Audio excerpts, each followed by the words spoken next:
welcome you back to the International Caregivers Conference. As you all know, this journey began on the 24th of October with the first pre-event, and then we saw a number of successful webinars and a 3-day of excitement where all heads and fellow caregivers, policymakers, practitioners, researchers from across the globe joining in. This so far has been an exciting journey. Good morning, good evening. This so far has been an exciting journey for us all, and I welcome you all to the International Caregivers.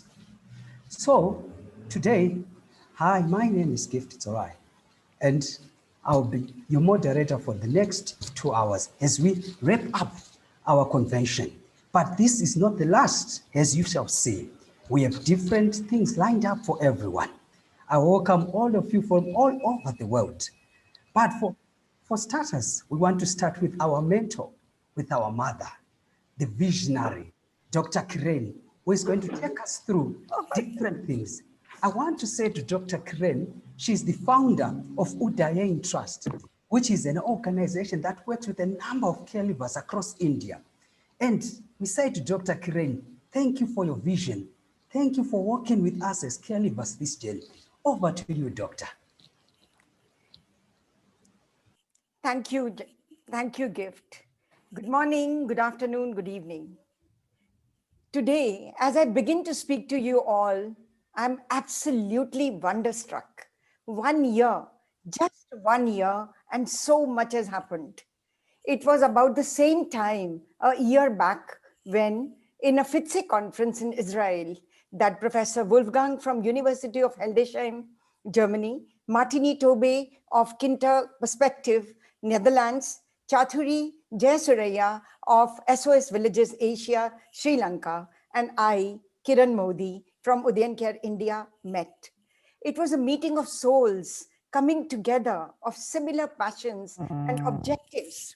3 of us were practitioners and 1 researcher in academics, but all of us, all the 4 of us, hugely involved with care experienced youth and care leaving in our own ways, in our own countries and continents.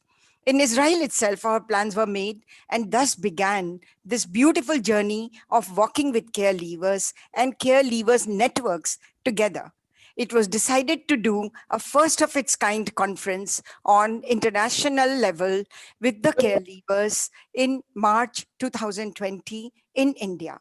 But as you know, COVID happened, playing havoc in every which way, striking down our plans of an in-person conference. But it could not dampen our burning desire to bring the care leavers of the world together. The following months swelled the numbers of care leavers and their networks in our contact lists, and a series of webinars happened about which Gift mentioned, leading to a declaration by the youth of 11 gaps they perceived in services, especially in COVID times, and their recommendations, which has seen many translations and about 42 global organizations and networks of care leavers from across the globe endorsing the declaration. Next was a natural outcome of these meetings, a decision to hold a virtual convention, the first ever for care leavers, by care leavers, for care leavers. Together, towards empowerment became a strong theme and resonated with the care leavers networks across the globe joining us. Organizations right from UN, ILO, Vatanea Society, EPIC, Eurochild, UN Habitat, FITSE, and many, many more came together to support the convention. 4 care leavers networks, Clan India, GNG Sri Lanka, Zimbabwe Care Leavers Network, and the Latin America Care Leavers Network even joined us in the organizing committee. Now, I must tell you the great news. Actually, more than 1,500 people from 83 countries participated in the 3-day convention. Awesome, isn't it? The 3 days convention from November 23rd to 25th started well before right from October and well into November, with 4 pre-events: the need for networking, role of video in finding my voice, contribution of research on care leaving, and the last one, a contest of poster presentations on research and practices. These were really appreciated by practitioners, researchers, and above all, by a host of care leavers who were involved in the whole process of conceiving and conducting these. The 4 pre-events and the special cafe session with American care leavers saw a total turnout of over 650 participants. Actually, the attendance taking to 2,200, a number which we could never have imagined in an in-person conference. The 3-day conference had many sessions, right from uh, keynote speech by Mark Riddle, who inspired one and all with his drive and determination that led him to become from a care leaver to the National Implementation Advisor, Department of UK. There were panel discussions, breakaway sessions in these 3 days, in which practitioners, researchers, policymakers, and care leavers themselves participated and enriched the debates and discussions. There was a special session conceived for the care leavers of Americas, Canada, USA, and Latin America. The convention addressed a lot of issues around aftercare, some really good practices across continents, the trainings and care required during the transition of youth to adulthood, the gaps in services and policies that limit care, sadly, to 18, the relationship between extending the age to receive continuum of care for the youth and adult outcomes for the youth leaving care. These discussions gave rise to many questions around the policies and practices, and the care leavers developed their own charter, which in a very participatory way they have finalized, chiseled, and pruned their demands to a smaller number, and will be today presenting to the 9 policy makers and influencers who have very graciously agreed to be present today. They will be listening to them and give their first-hand reactions and tell us how global care reform and policy is going to change and not remain what it is. I'm sure as much as I am waiting to hear this conversation, so are you all. I must tell you, as I had announced on behalf of organizing committee in the last session of the convention, that the Care Leavers Networks, along with us, we have all committed ourselves to sustain this global movement, as Delia Pop said, and develop a large heart family, as Nimu, one of the care leavers and organizing committee members, said, and solidify the Global Care Leavers Network. Also, hold the second International Care Leavers Convention in 2022, as well as a repository global website on care leaving. The rudimentary website will be launched soon for you to have a glimpse. This will become successful only when we get greater participation and support from each one of you. Before I sign off, I must thank the organizing committee, all our sponsors, donors, and technical partners, our speakers, moderators, and MCs, and all the young people who participated and contributed over the last 1 year, and more concentratedly in the last 2 months, starting right from 24th October till today. And of course, our event managers, New Socia, without whose wholehearted support an event of this magnitude could not have happened. Thank you so much. Over to you, Gift. Wow, wow, wow, wow. What a marvelous presentation from our mother. As you have all heard, this journey began on the 24th of October. It cannot end there. We are so thrilled and honored to have even the policymakers. This shows how committed our policymakers are. I'm also honored to see my own policymaker, who is Honorable Dr. Matthew, who is also joined us from Zimbabwe. I am saying this shows the commitment of different government officials and also different platforms. Thank you so much, Dr. Kiren, for highlighting what has been happening throughout the year. It may be a year of catastrophe, but for caregivers, it's a year of hope. It's a year for motivation. It's a year for speaking out loud as caregivers. Thank you so much, Dr. Kiren. Now, to set the mood going, we have another remarkable doctor with us, who is Dr. Joe Derek, who is going to tell us what is possible in these different eras. Dr. Joe Derek is the Chief Executive Officer for Scotland through Aftercare and Aftercare Forum, which can be, in short, be called STAFF. This is a membership organization for all those who are involved in the lives of young people living in care. And also, she has been a director for the International Foster Care Organization. She has also, which she was in 2017, she is a strong advocate for amplifying voices of young people, especially those who are living in care. So now, without further ado, Dr. Joe Derek, I leave this platform to you to share with us what is possible. Over to you, Doctor. Thank you very much, Gift. That's a lovely introduction. Thank you. I would just like to thank everybody for the opportunity to share some experience with you today. I would also just like to take this opportunity to congratulate you on the conference, on the convention, on the actions that have come from the convention, and that real passion and commitment to amplifying the voice of care leavers. That's something that resonates very much with me. I would just like to see if I can share my screen at the moment, which I'm about to attempt to do. And I will make sure that I keep to time, because I know we have so many people that we want to be able to hear from today. As Gift has said, I just wanted to really just draw your attention to the triangle as much as anything else on this slide, because what it does is just really brings together why it is that I wanted to be able to share this experience with you today as the Vice President of IFCO and also the Chair of our Youth Committee, which is very much ensuring that the voices of care experienced young people is at the heart of what we do and actually filters right the way through our governance. And that's very much the same when it comes to the work that I do in my day job as staff. I really appreciate the introduction and Gift. You have promoted me slightly in life.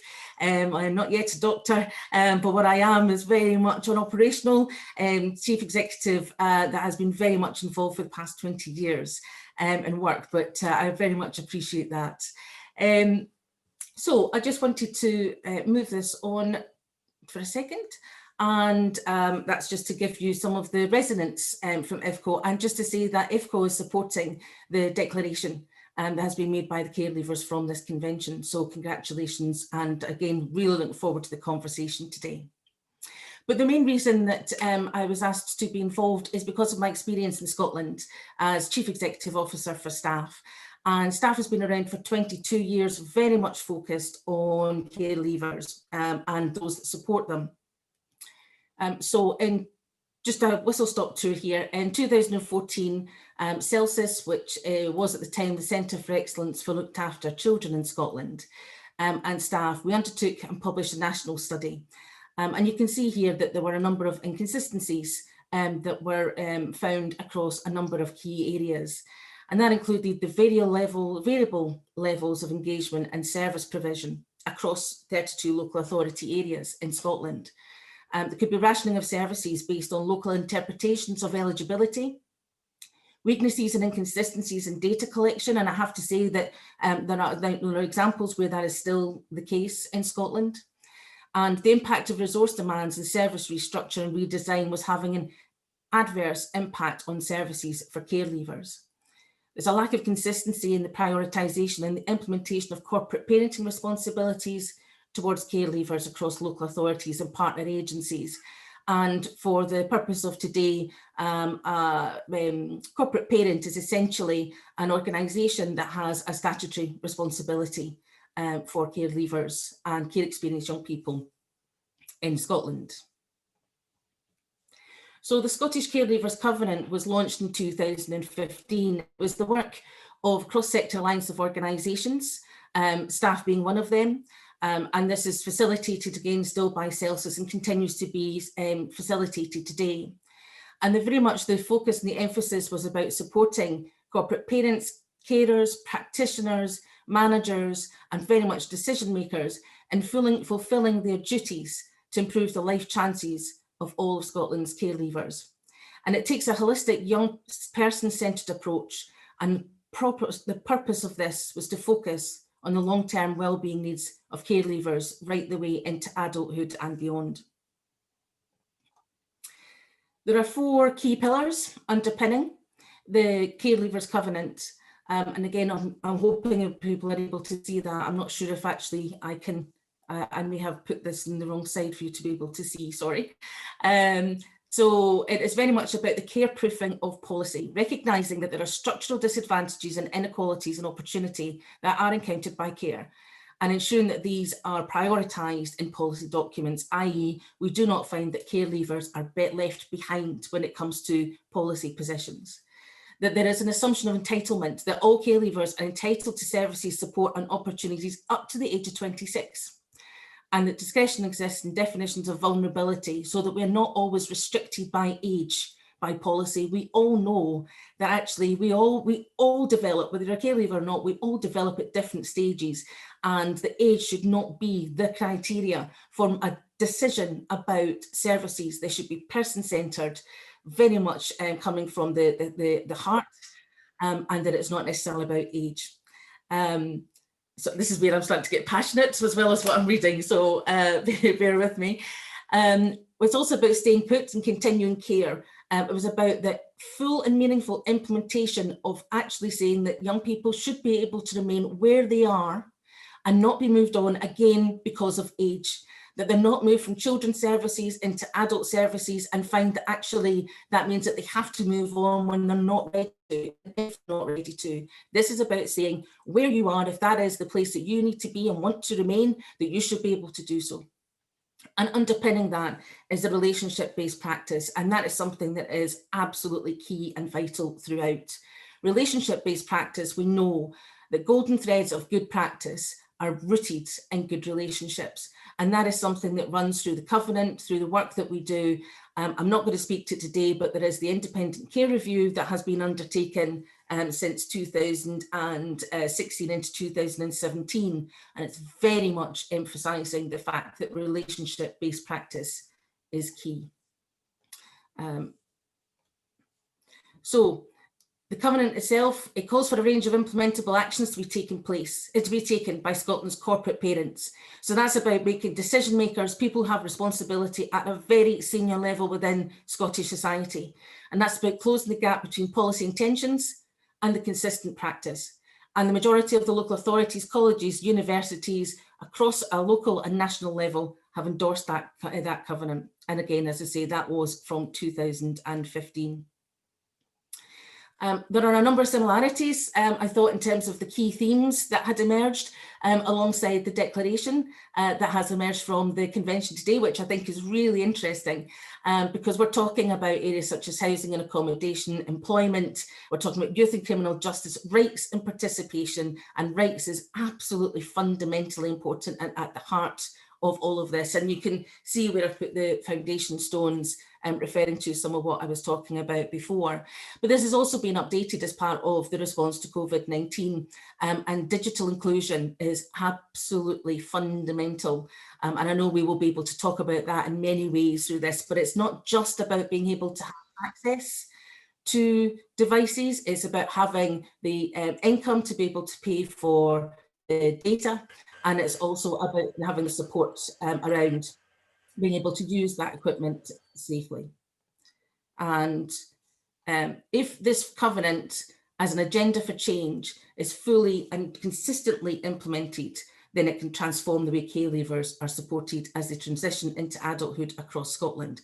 And that is ultimately what I'm particular in terms of my role within staff.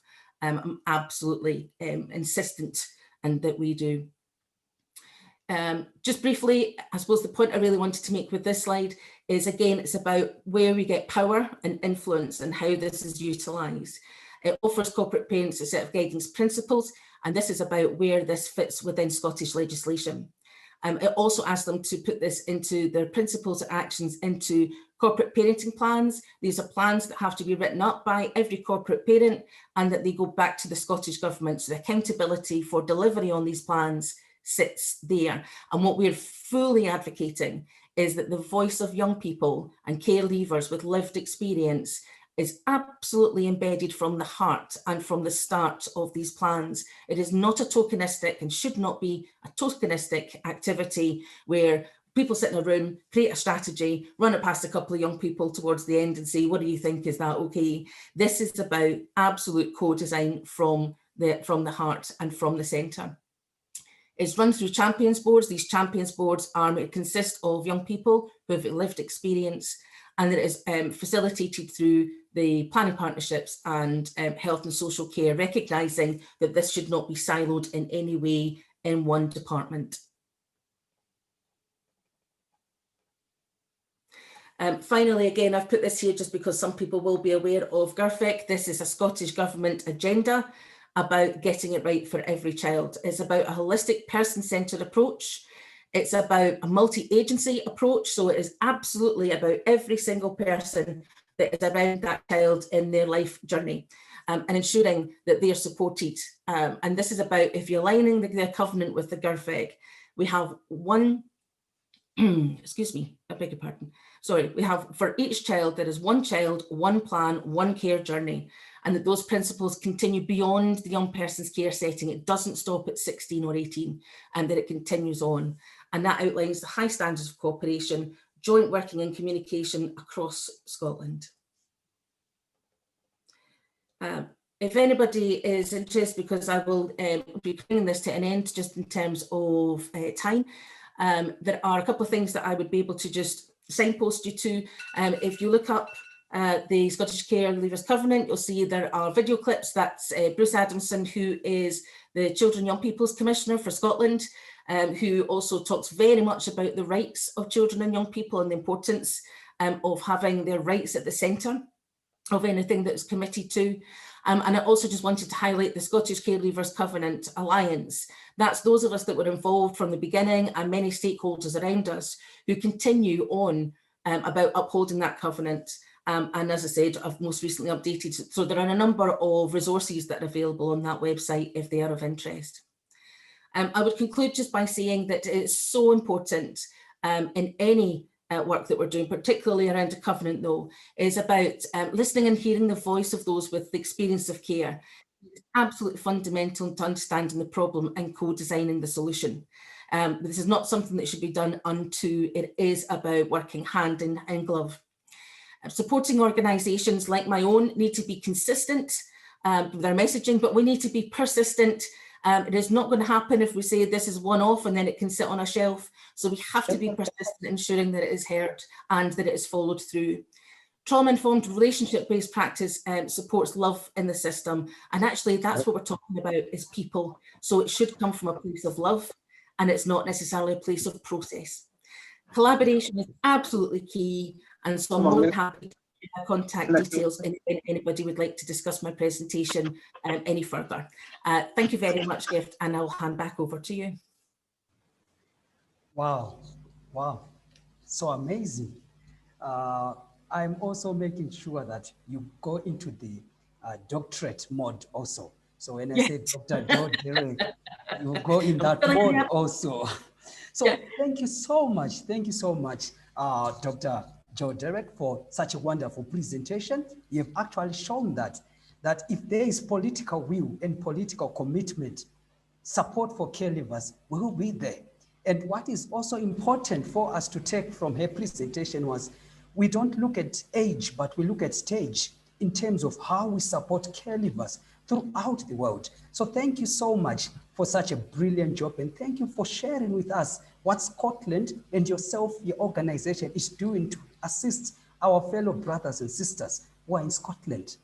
This also gives me a great pleasure to welcome my fellow colleagues who are caregivers themselves from different networks, from different countries. You know, during the convention, we had 17 takeaways, 17 issues that caregivers came up with and said, we have to drive these different decisions home. So what we did is we made sure that we have takeaways, but out of the 17 we discussed and we made sure that we present only 8 takeaways.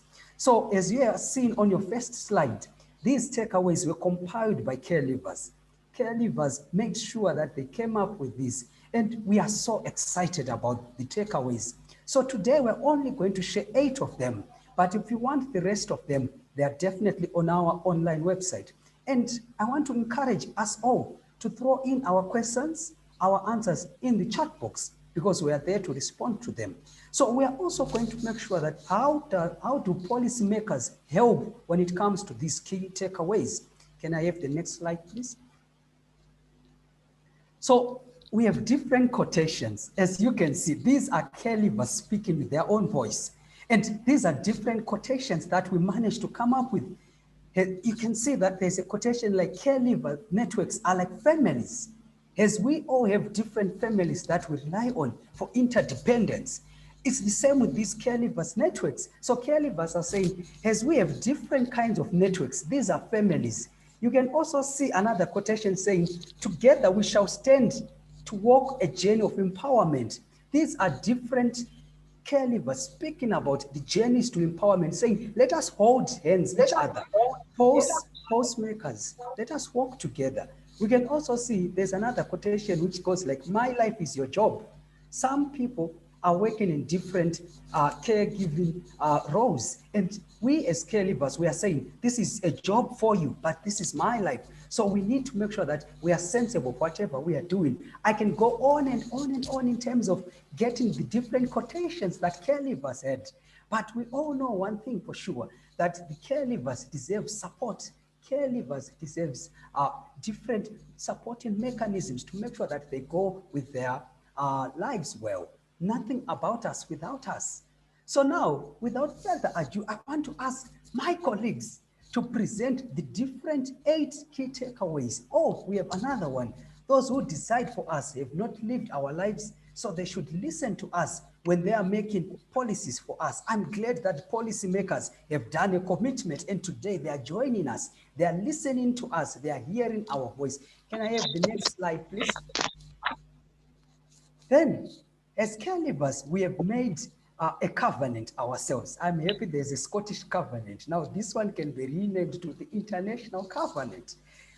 As caregivers, we have decided that we need to build an international caregivers network, which is going to be an umbrella body that works with different caregivers networks within different countries and different continents. And also, not only that, the other covenant we have made to ourselves is we want to organize the second International Caregivers Convention, which will be in 2022.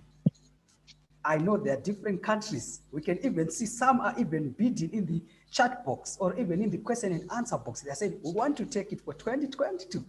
Well, it's all up to us. But as caregivers, we have said we need to make sure that we work towards having a second International Caregivers Convention. And we want to thank the organizing committee, Udane as the leaders and other partners who have joined in, for spearheading this and for showing caregivers that they can also be part and parcel of organizing their own affairs.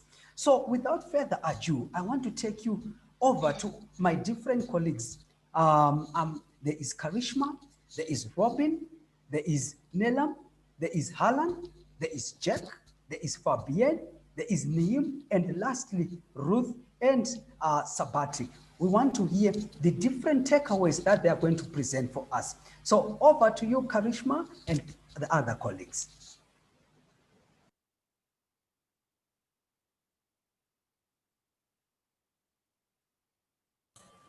Thanks a lot, Gift. Here I would like to invite Nimu. She is going to talk about this key takeaway. Nimu, over to you. Hi, thank you, Gift and Karishma. Hope you can hear me today. And have a nice day to all you. And I'm going to talk about we need to build an international caregivers network and works to the second International Caregivers Convention 2020. With an international network of friends, we always be interacting with and learning from different cultures.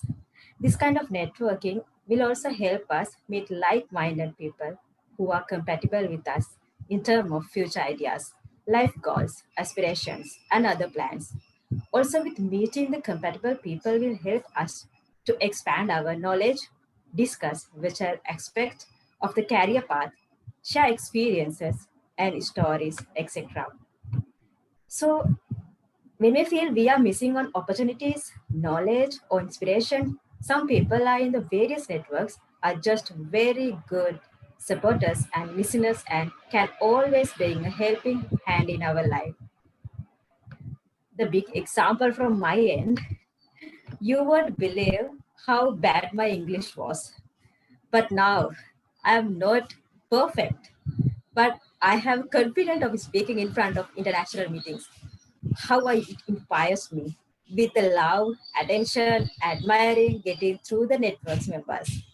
Is there any reason need to be there for networking? I love this networking. So this is mainly I feel we can build confidence and these networks give us opportunity to feel more comfortable, become vocal and practice interaction with other people in a way that creates a safety net for me as well as other my sisters and brothers. Talking about the 2020 International Caregivers Convention, I'm so excited to be there. With the heartfelt connection we gain from the beginning of the convention, we can move to the next convention with proudly sharing our victories. Many more highlight the stories, challenges, and even we may able to talk about the situation of the points given by the panelists and the implementation progress on the previous convention discussions. So I feel when we are in this 2020 convention, there will be more and more networks come together to work with us and will share the experiences, policies built up in their countries, the positive impact from the previous convention also.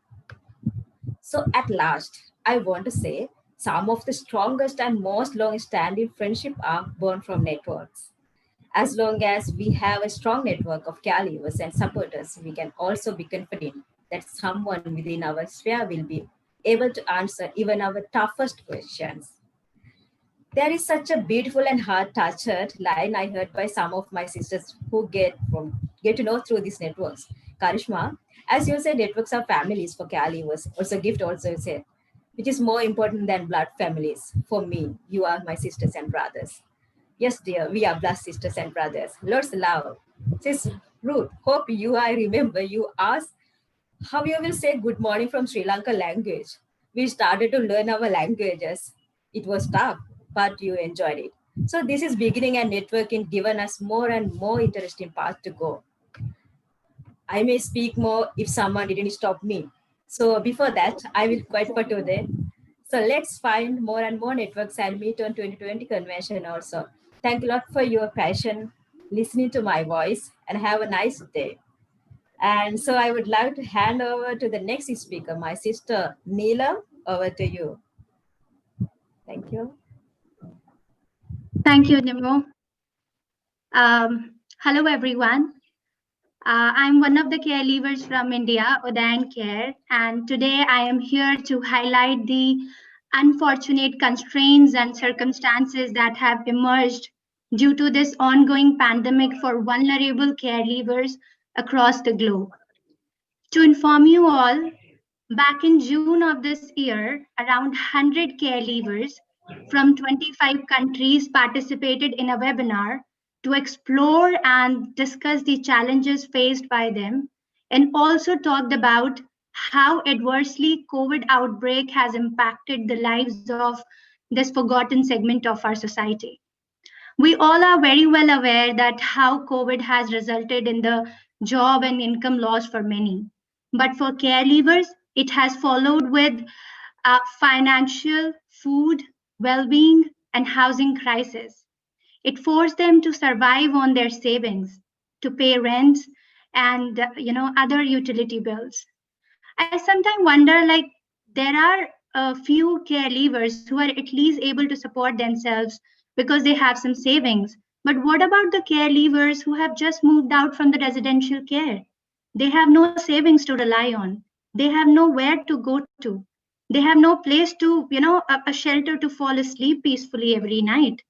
And I believe a place to sleep is a basic and a critical need for every living being on this earth. And I've also found out that many care leavers saved money from their jobs by doing a rigorous cut down on their desires to continue their further studies, but are now forced to use their savings to meet basic needs. In the absence of supply or of groceries or shelter from government and civil society organizations, the present situation is inducing, a lot of stress, mental, physical, emotional stress in them. Getting education is a fundamental right for every child. Many caregivers are not even able to attend their online classes because of no internet connectivity, no laptop, no smartphones, no funds to afford any of these. This has disrupted their education and has affected their dreams of a better life. At the last, I just want to say there should always be some financial support or scholarships from government and civil society organizations for caregivers because many of them are sacrificing their dreams to earn a living for themselves. They should be provided with help in job post COVID-19, should also be given some guidance and financial support on housing after they have left residential care. I just had these points, and I really appeal and request the policymakers and whoever is available today to come forward and take some steps to help caregivers to make their lives better. And at last, I just want to say, please check, share, and implement caregiver comprehensive document made by 100 caregivers from different continents. Thank you. Thank you, everyone. And now I would like to invite Fabian to present another significant takeaway of our convention.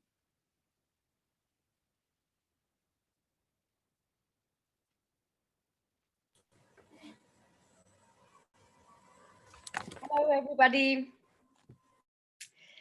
I want to present one of our really important key takeaways from the International Caregiver Convention, which was certainly the demand of an International Caregivers Day approved by the United Nations.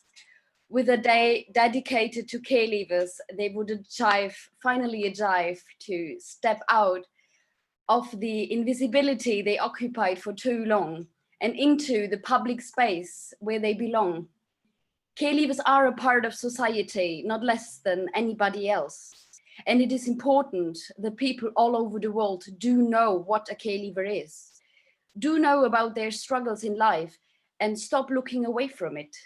It's important to know for anyone that it's never the child's fault in which complicated family situation it was born, but it is the responsibility of the authorities, of policymakers, and higher institutions to grant to every one of these children the best possible way to live their childhood and to start their life as adults. And caregivers want to speak out for themselves. We just need to listen. When the world does not know about these children, will anything change? These children need international visibility and attention. And what they do need even more is to be involved into the whole process of decision making about everything that is concerning them and their lives. No one should forget that there are a lot of people and organizations and authorities out there who are deciding about things who have a great impact on the lives of caregivers.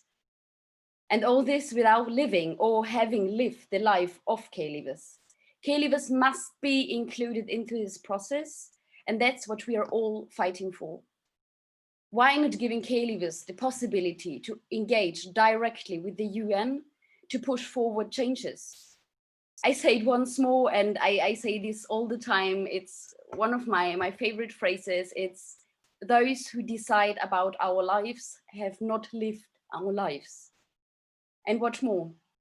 The United Nations to have a commitment fund for caregivers, which is accessible to the different caregiver networks in the world.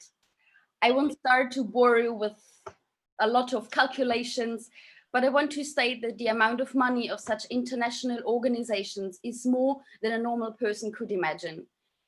In my home country, for example, Austria, a country of almost 9 million people, Around 1,000 care leavers leave care every year. 1,000 in 9 million. And in all the other countries around the world, it's quite similar. Some have a bit more, some have a bit less care leavers. But how could it be that these few people, in comparison with the whole population of a country, are not granted a safety network? Young people who have no one to turn to when they face difficulties in life. Maybe it is because a care leaver is, up to this day, still a term the average person doesn't know about. Not knowing about is equal to not caring about, and so nothing will change. And that is the point why it's so important for care leavers to be acknowledged by the United Nations and to be given a proper day on which they have the possibility to step out of the unknown, the unrecognized, and into the center of our society and our awareness, the possibility to use their voice and to speak out for a change in the life of care leavers. Thank you. Thank you very much. And now I hand over the word to Jack.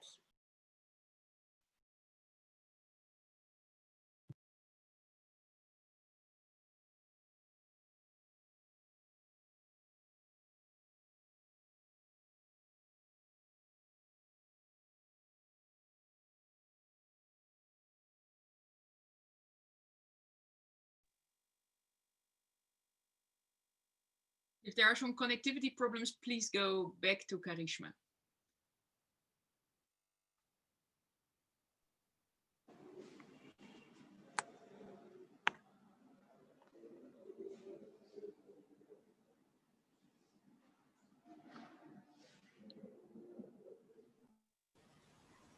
Karishma, the floor is yours. Yeah, I'm so sorry. I have some serious network problem here as well. So because of my bandwidth, I will not switch on my camera.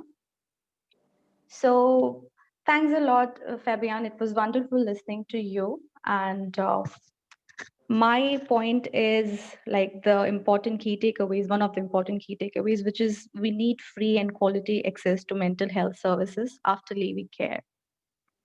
And to start with this, first, I would like to say that not all wounds are, visible. And just because, some wounds are not visible, this doesn't mean that, it doesn't hurt or need no treatment or attention. So hello, everyone. I'm Karishma from Clan, Delhi, India. As per 2020, according to UNICEF, there are, roughly 153 million orphans worldwide. Every day, an estimated 5,000, 700 or more children become orphans, and we cannot ignore, the increasing impact of COVID-19 on these numbers. The numbers will definitely shoot up more because of death rates and poverty. And all these children and young adults need mental health support. So when we say we are care leavers, it is very, very important to understand that we just don't become care leavers. We have lived and exited from the care system. This is why we are called care leavers. And also it is important to understand why did we or any child enters in the system or needs care and protection. Well, there could be, many reasons. So let me help you with some of them. Let's say, a child who needs care and protection comes from, tortured, neglected, exploited, homelessness, abandonment, forced labors, mentally or physically challenged or ill, having no parents, or having just a single parent who's not, in capacity to look after the child, parents who have long term mental health issues. This also, adds up to the lot of challenges to the children, and they become their own caretakers at very early ages. And also you get, children in CCIs and other residential cares from the challenges. Let's say if somebody, gets married at the age of 14, and that's not the right age to get married. A lot of cases of missing or runaway child whose parents are not, traceable. And also here I would like to talk about adverse childhood experiences. So it is, not so difficult to understand that when a child enters in the system, it is very, very much there that the child has, a traumatic background. And in many scenarios, these children are just 6, 7, 8, 10, and so on. And, you can imagine the kind of trauma, a child goes through at that early age. So when a child is in the system, the foundation, has cracks. And when those cracks are not healed at the right time, when those problems are not addressed at the right time, these problems increase as the child, goes on to school, college, later on starts, working, and so on. So let's say that you get a child who has a very traumatic background, and the issues of mental health or the proper mental healing is not provided to that child. Imagine how difficult it is for that child to get in school or for some vocational centers learning, and later going to the college. And also, not everyone is so fortunate to get into colleges. Very few make that success in their lives, because and sometimes they get those facilities where they can go and study. So when a child turns 18, at that moment a child is supposed to leave the care. You don't have any option, you have to go out. In that moment you have no support, no one to fall back when you are in need. So when you are out, emotional and identity crisis just increase, and they lead to so many issues of mental health challenges like post traumatic stress disorder, we can say psychotic disorders, depression, bipolar disorders, and other severe mood disorders, eating disorders. And one thing which should not be ignored, that in care leavers it is observed that they have high tendency of suicides and other problems. In many scenarios you can see aggressive behavior towards other, antisocial behavior, lack of habits and discipline, short attention span and lack of concentration. So imagine you have some kind of trauma, and then you just out in the world and you start going to work. Do you think will you be fit in that environment to work with those those kind of traumas that you're coming from, and not even healed, no proper medication or care has been provided to you? How it intensify your problem once you get into a relationship or get married, or at any space you live. So it is very, very important that all of us need to be very careful when we reach out to young adults or even children from different care settings. When we reach out to them, people are very curious to know what happened to you, how come you're here, how did you enter in the CCI, and what is your background. We don't realize that we are making that child revisit the traumas and just remember everything again and again to talk about it. And it is also very, very important for the care leavers and young children to decide the kind of audience with whom they would like to share their very, very personal stories, the stories of trauma and challenges that they had as kids, and even when they are 18 and out and there is no support to fall back. It is very, very important that we understand and identify the health mental health problems from the perspective of care leavers for better and effective interventions. We need free and free and quality access to mental health services after leaving care. And I hope that you all agree with me, all the care leavers who are with me today, and even those who are not care leavers, they can understand and relate to the kind of mental health issues that we face. And there are thousand and millions of kids all over the world who are going through these kind of challenges, and in so many scenarios they're not even aware that they have these challenges and these mental health issues, and how it is impacting their overall life, their physical health, their mental health, and their overall growth and development. So I hope that the wounds which are not so visible will get addressed, and proper mental healing would be provided to all the care leavers. And there should be, and there must be, and there will be some specific policy and system for free mental health services for care leavers. Thank you all for listening to me. Now I hand over to Helen. Are you there?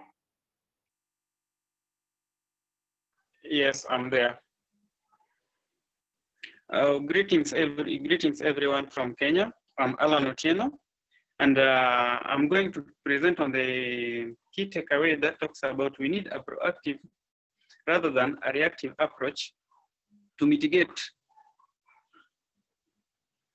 the challenges and adjustmental difficulty faced by caregivers. This is the reason why I'm saying this. You find that most of the time, if the caregivers share their stories, you'll find that if they share their story, you can really question whether this person was brought up or they simply grew up. Like in my case, I can say like, when most of the time when I'm asked whether I was brought up or raised up, I simply say I simply grew up because of the difficulties I've faced. Then the other thing I'll say, we need a proactive approach rather than a reactive approach. This is because you find that most of the time we do talk a lot, but most of the things implemented. And you find if these things are not implemented, no progress we are making. And most of the caregiver continue suffering. We just simply talk about these things, but we don't put them into action. So you find most of the caregiver find it difficult to move ahead. Some of us even lose hope because like, if we find that now that I was under care and I'm leaving care, and what I discussed the previous year have not been implemented, you find some of the caregivers will find it difficult to come and join the network because they say like, even if we discuss these things, they are not being implemented and there is no action being taken against the things we discuss. So they don't see the reason why they should have to discuss about all this again. The other thing I would like to say, you find that the reason why we need a proactive approach rather than a reactive approach is that most of the time when we graduate from colleges and university, we find that most of the time we don't have anybody or any umbrella where we can share out our difficulty and the challenges we are facing. And we get that while leaving the schools and universities, we find that most of the time we are not well prepared. And if you are not well prepared, to mean that you cannot take care of ourselves, and there is nobody to take action against the challenges we are facing. So we find it difficult to survive in life. And if these things are implemented and put into place, we'll find that we'll know the number of caregivers getting out of care and how do we support them so that they can move on with their life and live a healthy life. But most of the time you see, like Charisma has said, we get into mental health issues because of we are still in care, and while leaving care, still again there is nobody to take care of all the things we are supposed to do and how we are supposed to take care of ourselves in life. As human beings, we find that most of the time we do talk a lot, but as we know, action speaks louder than words. Policymakers that they take this one into a keen interest. Now that we've been discussing many of the challenges and difficulties caregivers are facing, which are very important to our life. So if these things are implemented, we can find a way of moving on and getting new challenges. But if they are not implemented, we find most of the time we'll be discussing same issues at the same time, and there is no any action being taken against them issues. So this one make it difficult for us to come up with new ideas when the older ideas are not solved. The other thing I'll request policymakers is that let us not have all these things we are discussing only on papers, and let us try to find out and get the records of the caregivers living care and where do they always go to, because we find most of the time somebody is under care, this person leave care, while outside there, nobody is taking care of them and nobody is even following them and know what are they doing in life.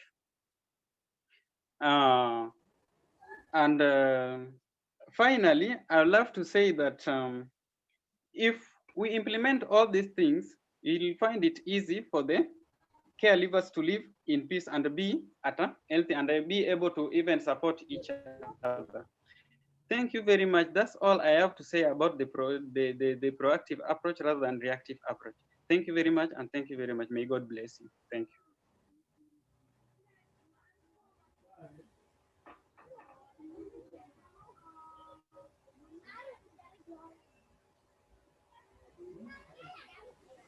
Jack, I can see Jack. Jack, you can go on.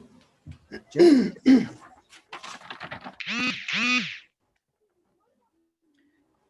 Yes. Good morning, good afternoon, and good evening, members. Am I clear? Hello?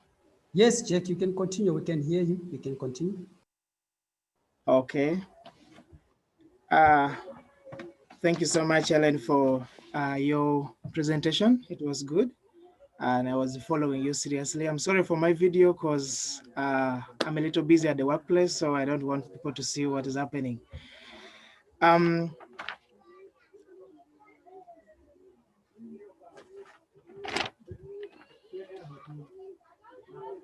my name is Sabiti Jack from Uganda Caregivers project.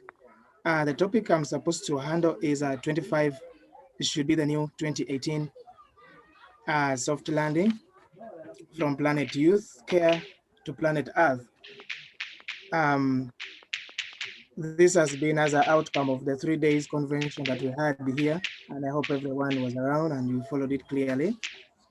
Out of this, I've also come to realize that, when you talk of 25 years, should be the new 18 soft landing from Planet Youth Care to Planet Earth. Here we definitely mean that the difference is there. It's just like someone who is a institutional care is on a different kind of planet, different kind of world. You're coming out now to start facing a different world, which is really like two worlds in a row, and which is really very complicated. So here we find that a child that lives the institutional care, meaning the different kind of world, this child has, like mostly with the caregivers, we always have a lot of challenges because we really come from very different and poor backgrounds. When it comes to trauma, we have traumatic backgrounds. We have difficult kind of pasts, which is really very difficult. And we really need it in a different way, not that way. Therefore, according to us, when we sat down, we confirmed that it is really necessary for this year to change from 18 to at least 23 years, where we realize that at least from 23 years, a caregiver that is living in institution coming out to start living in the world is really well prepared and can really face the world with all its problems and all its calamities. Hello, Jack. Jack. Yes. Can you please kindly, we have just a session that we want to do before you can finish. I'm sorry for just cutting you in on that. Can you just No, it's hold? okay.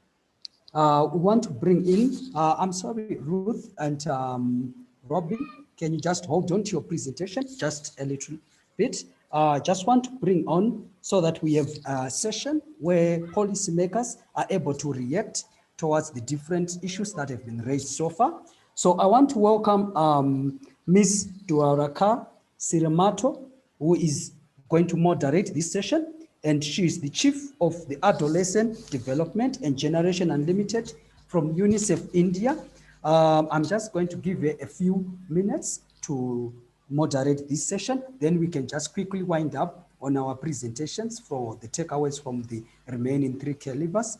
So I'm handing over to you, Ms. Dorawaka, to get the session going. Thank you. Thank you so much, Gift. Really, it was so heartening to listen to all these young care leavers, the fantastic work that you're doing, but also in terms of the discussions and the requests that have come through as well.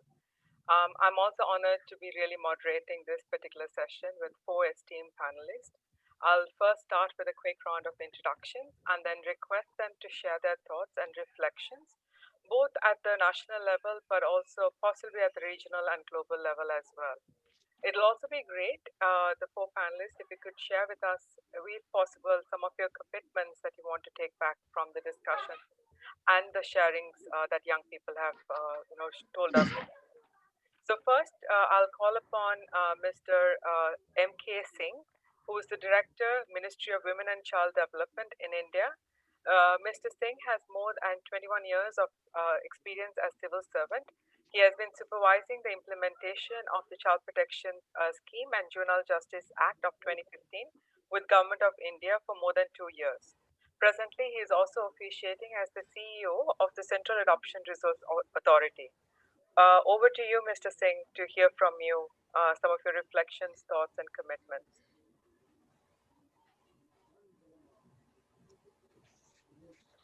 Thank you very much, Ms. Dwarka Shriram, Chief of Adolescent Development and Generation Unlimited, UNICEF India. And first of all, I would like to thank Dr. Kiran for giving me this opportunity and to be a part of this International Caregiver Convention.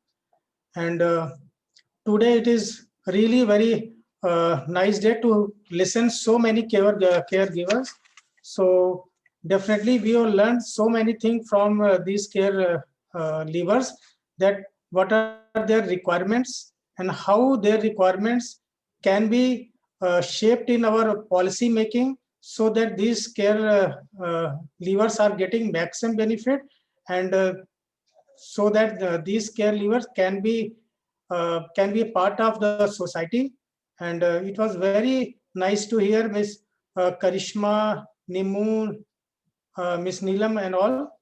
And really they have given very nice presentation, and they express what are their requirement and whatever challenges they have faced during their stay. And basically they have expressed their challenges during the time of COVID, and this have been noted.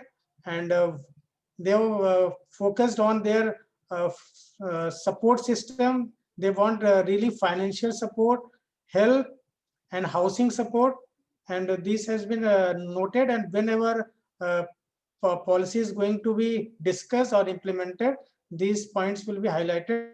And for awareness of all, Government of India is having Juvenile Justice, Care and Protection of Children Act 2015, and this act is basically for two types of children. One is the children who are in conflict with the law, another is children in need of care and protection. So Government of India is providing financial support also, and the Government of India providing all the legal support also with the use of this JJ Act 2015. And Government of India is running a child protection scheme, and through that scheme we are taking care of all the children who are in need of care and protection and who are in conflict with the law. So Government of India is providing support for the children who are leaving the institutional care also. And these are the provisions given in our JJ Act, and from the JJ Act we have formulated guidelines which covers the implementation scheme, that is known as child protection scheme. And as per our juvenile acts, we define aftercare program, which is known as a children without a family or other supports who leave any institutional care after they attain the age of 18 years, so that they can sustain.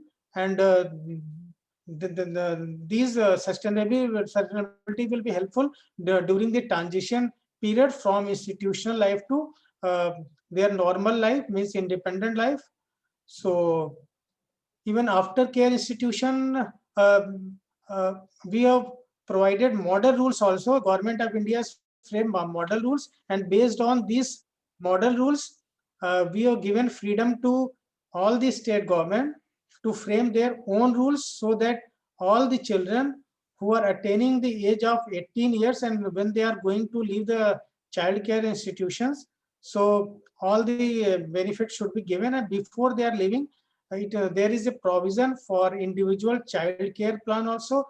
Means that before a child leaves the institution, it is the duty of district child protection officer who is heading this program at the district level to make individual child care plan which is the best interest of the child.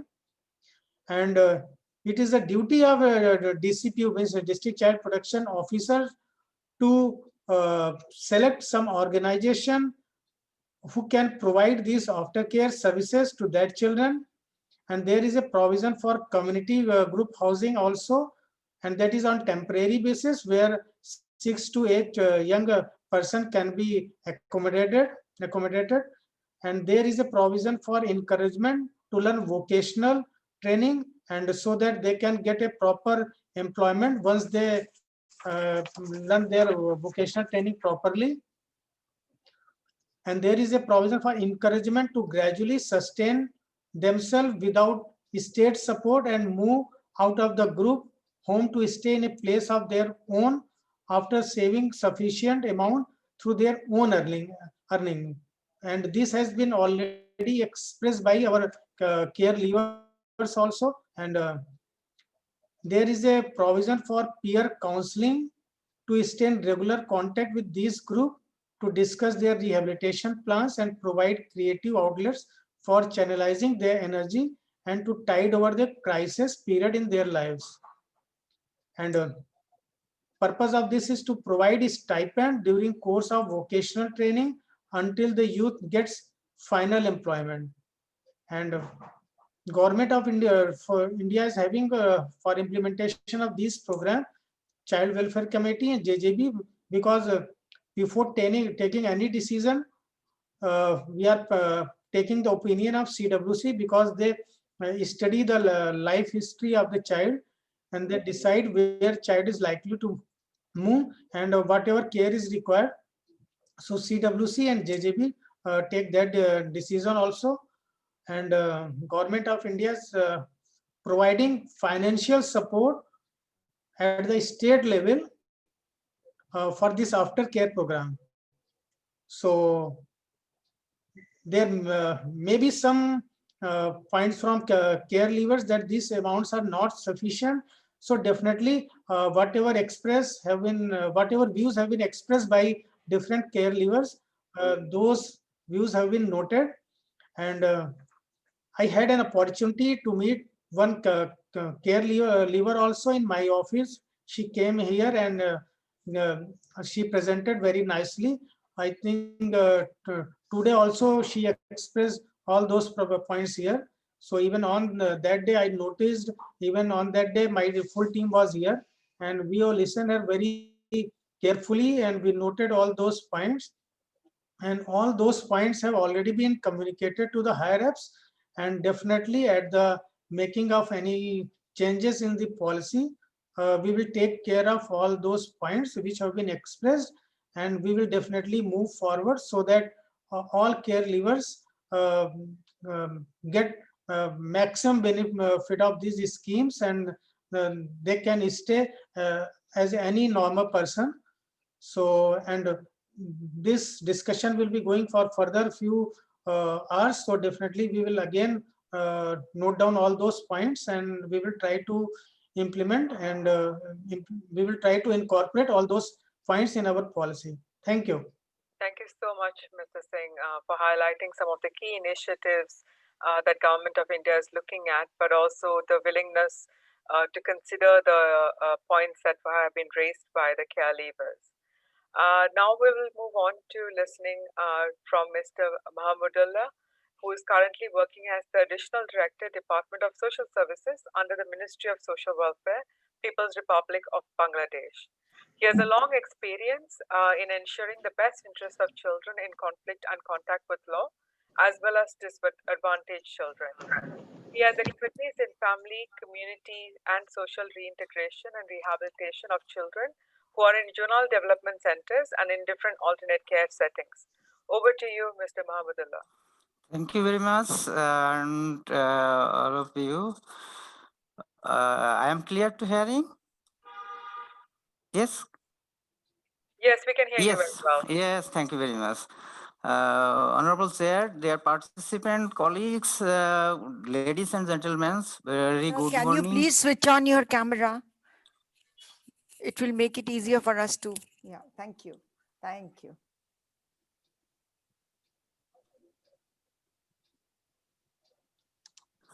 Okay. Yes. Yeah. Very good morning, good afternoon, and good evening. I try to my level best to inform in our country practices and law and legislative. In Bangladesh, according to the Majority Act 1875, over the age of 18, they are being over the age of 18 years is considered as a major and independent. However, any citizen between 20 and 35 years of age shall be regarded as youth according to the National Youth Policy 2017. The vision of this policy is moral, human, and forward-looking youth capable for boosting prosperity and glory of Bangladesh. It also provides that the government shall take special measures for the welfare of youth. Stated through the objectives of this policy has expressed its commitment to develop the youth as good citizen by providing necessary assistance. We have Labor and Employment Ministry, also Social Welfare Ministry, for the well-being of the unemployment, destitute, and disadvantaged segment of the society. We have a stipend scheme for the care labor. The children who are caring in the institutions, after leaving the institutions, and the children who are good in education, we support them for as a stipend monthly. And these stipends continue to up to completion their studies. And every year we increase the care labors with caring with the care labor support in this scheme. Although it is true there is no specific care labor policy in Bangladesh right at this moment. So we want the care labor policy, global care labor policy, it will be very helpful for globally and also us. Our recommendations, the objectives of care labor's policy should be supporting care labor's successful transition to independent living. Key minimum standards at a policy and legislative level should include secured and stable placement, extended care, support, learning needs, preparing young people for living care and preparing them for independent living. Recruitments of social worker services workers with a specific mandate to work for the care laborers, strengthening their capability, adequate budget allocated is needed for care laborers.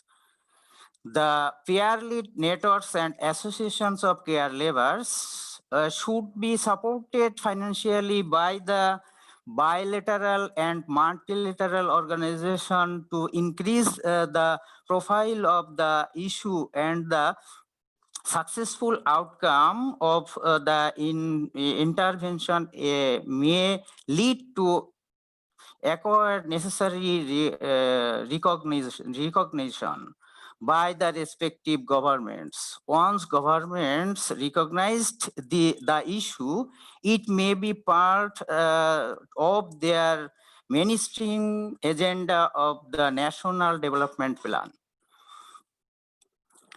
Research community may contribute in increasing profile of the issue by conducting study and research from different points of view.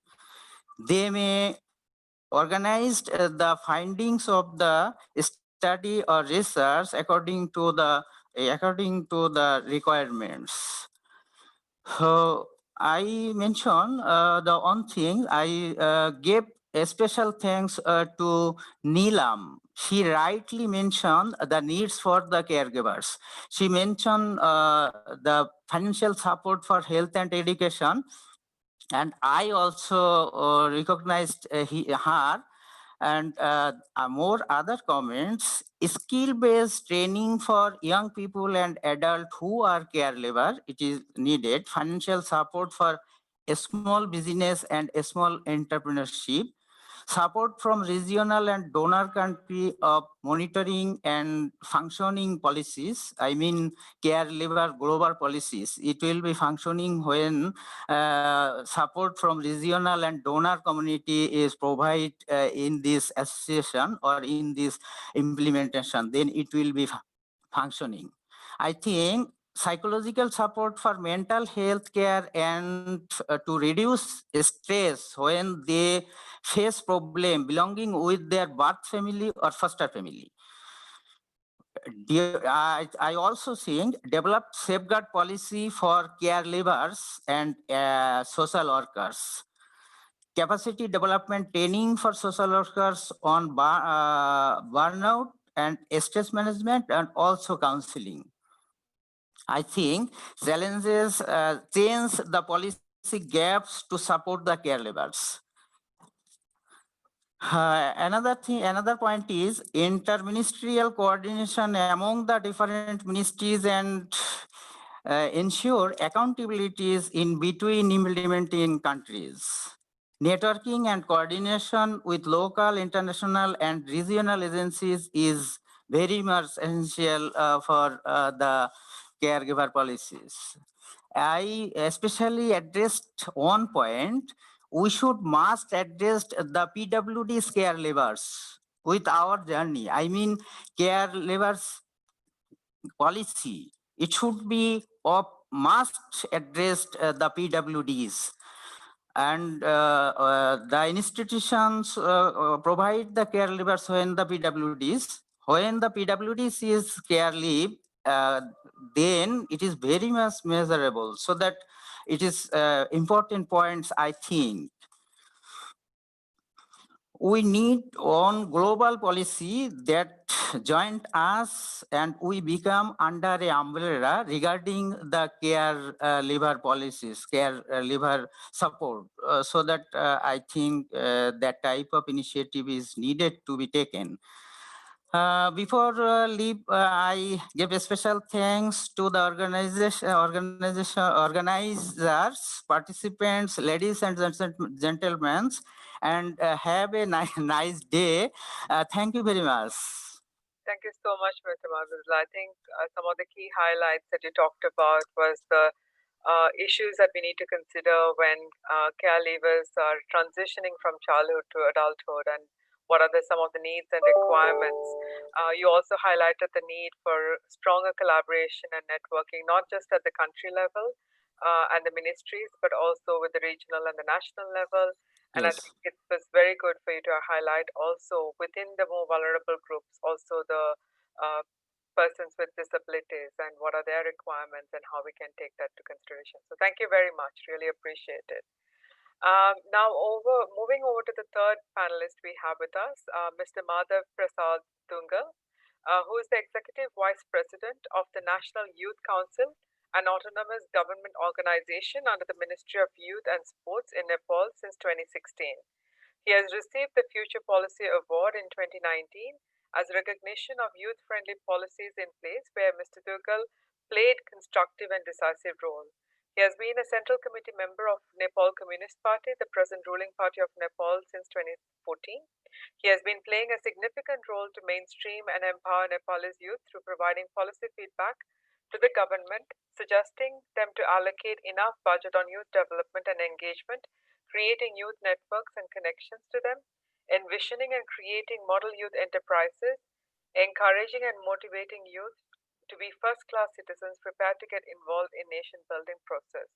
He holds master's degree in sociology and political science and has been undertaking his PhD research in socialist education system in the context of Nepal and the dreams of preparing skilled and entrepreneurial youth for prosperous Nepal. Over to you, Mr. Dungal. Thank you, Siramji. Attendees on the webinar, guests and all panelists, viewers and listeners from different social, political, and governmental platforms. Namaste and good afternoon and good evening from Nepal, or a beautiful country of Himalayas. I am very glad to know that a webinar to International Caregivers Convention was held in 2020 November with 900 participants from 83 countries, some with enriching discussions and very positive outcomes. I am very much impressed with the outcomes of the convention to create caregivers networks. Appreciation to the effort of the think tanks, attendees, and the initiatives. It is the time to translate the words into the action. It is the time to ensure the care levels issues get solved and they will get opportunities. Therefore, we are gathered here today to translate the outcomes of the convention into policy and practice. It is a perfect initiation. As an executive vice chairperson of the National Youth Councils, I am invited as the panelist for the remarks. I thank for the organizing team for this opportunity with the purpose of International Caregivers Network. Youth Council is the hope and hub of Nepalese youth aged 16 to 40 years old, which ensures no youth should be lag behind. To fulfill the goal of empowering youth, the Council works in partnership approach with governmental, non-governmental, national and international organizations, including private sectors. I would like to share some key function of the Council, which highlights how to caregivers will be part of Youth Council Nepal. The Council provides youth the information and supports for easy access to the resources. This means the Council works as a youth information center. Further, the government of Nepal has declared to establish Youth Incubation and Innovation Center in each provinces of Nepal to pitch innovative ideas of youth. To establish youth-friendly enterprise models, the Council coordinates with the training providing institution and connects trained youth to the financial institution for subsidized loan scheme, along with startup funding. In this regards, it is an entrepreneurship development coordination center. Similarly, one of the key thrust area of the Council is to suggest Nepal government of progressive youth policy and budget allocation on youth. The Council simulates mock youth parliament program from local to federal levels to integrate youth in programs and policies formulating process. In this remarks, the Council is a youth leadership development center. It is to ensure the meaningful participation of youth in discussion making process. Youth employment is an emerging issue of Nepal. There is gap between the skill of youth and job requirements of the recruiters. To bridge the gap, the Council works as a youth opportunities bridging center, preparing bold and smart youth generation is one of the prioritized agendas of the Council, and to meet the goal, we have been providing psychosocial counseling as per demand. The care levers turned youth can be linked to any of the programs as I shared as an executive vice chairperson of the Council. It will be any responsibility to integrate care levers to the mainstreams. The Council is the most inclusive government organization in Nepal. Hence, the care levers will not be left behind in terms of policies and programs. Every youth is specialized, their voice matters. Let's put hands over hands to release this statement into the action, and I believe together we can. Thank you very much. Thank you so much for your highlighting some of the critical requirements, but also the role of different partners and stakeholders in moving this agenda forward. With this, I will move to our last panelist, Mrs. Harshikar Veera. She's the Assistant Commissioner in the National Department of Promotion and Childcare Services in Sri Lanka. She has a Bachelor of Science in Human Resource Management and a Diploma in Public Administration Management from the Sri Lanka Institute of Development Administration. And she's also currently following Masters in Public Administration and Management at the University of Colombo. She joined the Sri Lanka Administrative Services in 2015 and has been serving as the Department of Probation and Childcare Services since then. As a member of the main government organization mandate to create a child-sensitive environment, she's engaged in the planning, implementation, and monitoring of programs to ensure child rights, identification of vulnerable children, and taking preventive measures to ensure their rights. Sorry, could I please ask somebody to mute? Identification of vulnerable children and taking preventive measures to ensure their rights and promote deinstitutionalization, reintegration, strengthening foster care systems, and strengthening the child rights, ensuring that community structures like VCRMCs and child clubs in order to promote safer environment for children. Over to you, Mrs. Edrivira. Thank you very much. And greetings from the Department of Probation and Childcare Services on behalf of the government of Sri Lanka. And it's very interesting and very happy to see you all. I think after the 2008 Bicon, which was held in Delhi. It's very insightful. If we heard the presentations done by the previous in the previous panels by the care leavers. I would like to give you some present you some achievements and the commitments we have taken towards these care leavers in Sri Lanka. So first of all, I may tell you the setting in Sri Lanka, the probation department. I'm from the Central Department of Probation and Childcare Services, which is under the national government. And we have 9 provinces and all the childcare institutions and all the probation matters are done by those provincial departments. So we have coordinations with those departments. And if I move on to the achievements of regarding the recommendations done by our care leavers in the previous sessions, we have concentrated and we have got to our consideration some of the key takeaways or recommendations done by the care leavers. I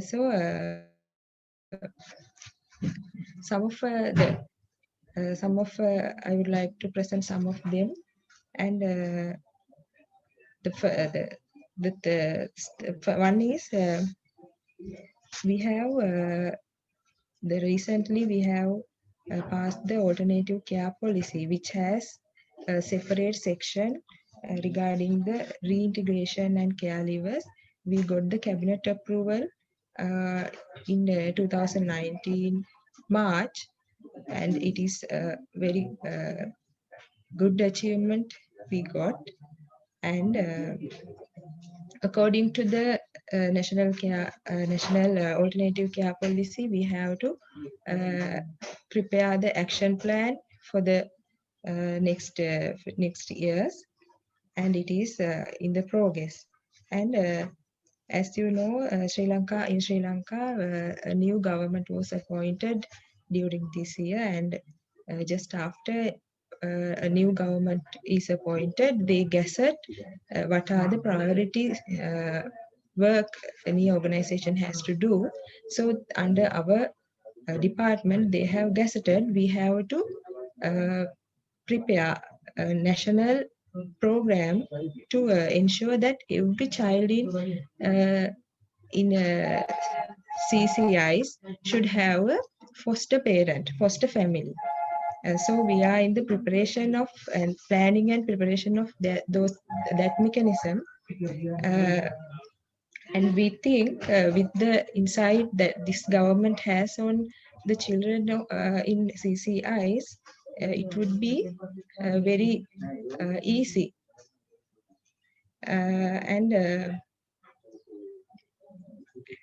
So next, I would like to tell you that in the previous plenary session, one of our the Deputy General Manager of the National Housing Development Authority has attended the plenary session, and our caregivers have raised the problem of housing issue. And he has just after that session, he has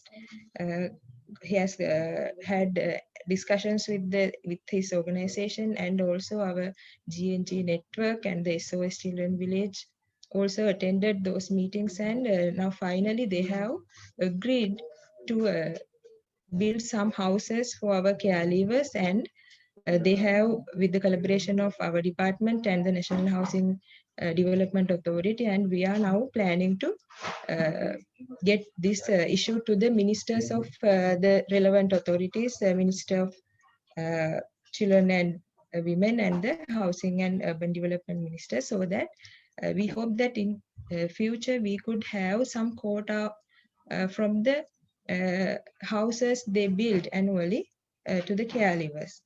And also we have some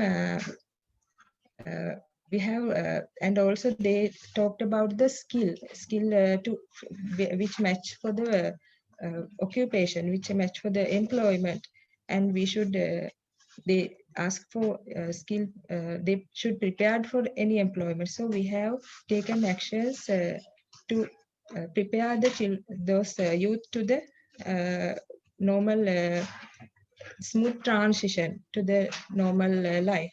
So we have signed MOUs with several authorities. One is we have signed an authority with NITA, National Apprentice Training Authority, which is the main body for apprentice training in Sri Lanka. They have agreed to provide trainings to our institutional children in institutional care for free, and also in the second phase they have agreed to develop some of our child care institutions to the level of national accredited training centers, so that easily our children children in institutional care can get qualified with the NVQ world accepted NVQ certificate for their trainings. And also in Sri Lanka. So sorry to disturb, but because we're running a bit late with the session, would it be possible to wrap it up in the next 1 or 2 minutes? Oh, okay, it's okay. And also I just and also and we have given the expected recognition to the GNG network in Sri Lanka, and they have closely worked with us. And also we have some suggestions to the GNG network, and they can work collaboratively with the international level also. And Commissioner wants to tell that if we can generate or prepare any platform which they can work with us closely, because for example we have under our department we have child clubs, so they are those children meet policymakers at the National Children's Council in the national level. So likewise we would like to have a platform with those caregivers in Sri Lanka, and also I have to wrap it down now. So I wish all the best for your future future and future work, and we are here and we always be with you, and to work with your work. Thank you so much, Mr. Rivera. I really appreciate all the efforts and also the commitment from different ministries as well after listening to the sessions today and previously. So with that, I would like to hand it over to Gift, I believe, to continue the previous session. Thank you so much for all the panelists with us today. And it's really heartening to hear about your commitments as well as how you will take it forward with other partners in your countries, but also at the regional level as well. Thank you again so much. Thank you so much. We are, this is great. This is wonderful to hear. We are so super excited to hear about the different developments that are happening in different countries all over the world, especially in South Asia. We are very happy to hear of that development. And I would like to also bring in the three care leavers who were yet to present. We just want to run through the remaining three presentations. So that's Ruth, that's Robin, and that's Jack. So I think we'll start with that order. Robin, are you there? Then after Robin, we have Ruth. Then after Ruth, we finish with Jack. Over to you.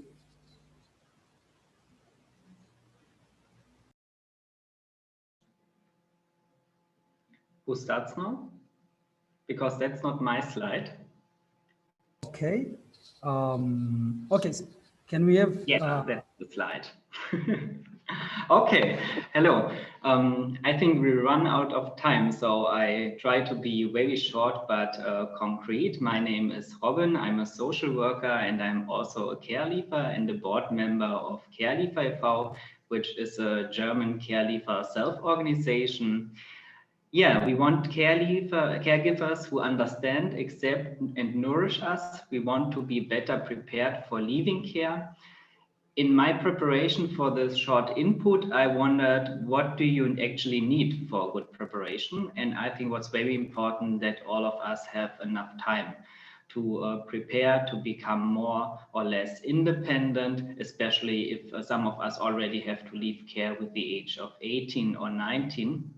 And what's also important that care leavers are informed about their rights, I think, in care, but also in this transition to adulthood and also after care, that they know about their rights when they live on their own or whether they still get support by other social services.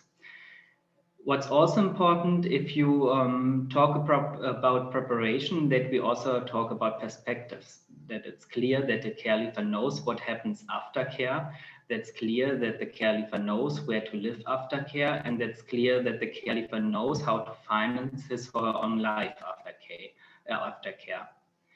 And last but not least, I think it's important if we talk about preparation to become more or less independent, that we know that you cannot be 100% independent, that every one of us depends on someone. We depend on our friends, on our families, on other people, also after we left family or care. And that's actually very important that we have this in our mind, that we look on social networks for care leavers, also after care, and that care leavers still get support if they need in specific situations support also after care. Now to the next slide. In the second step, I wondered what you as stakeholders might do to improve the situation for care leavers. And I think, of course, we have to look on each country, what you can do in your country. But I think what's important in all countries that we look on the specific situation of care leavers, that we look on their rights. And especially here in Germany, a big topic is the living condition for care leavers after care. And this is something where I think that's important, that every care leaver has the right to stay in care if he is at risk to be homeless if he has to leave care. And the second point that I think it's very important that child and youth facilities should have concepts how to improve the transition to adulthood. That's something we realize here in Germany, that a lot of facilities already have good child protection concepts. But if we talk about the young adults, they are not always that prepared to improve this transition to adulthood. But on the other hand, it's important to also support these child and care facilities financial so that they have enough social workers and also well-qualified social workers who can really support care leavers, not only in this transition, but also after care, that they, for example, still have a coming back option, that care leavers can still go back to his or her care facilities to ask their old social workers to support them.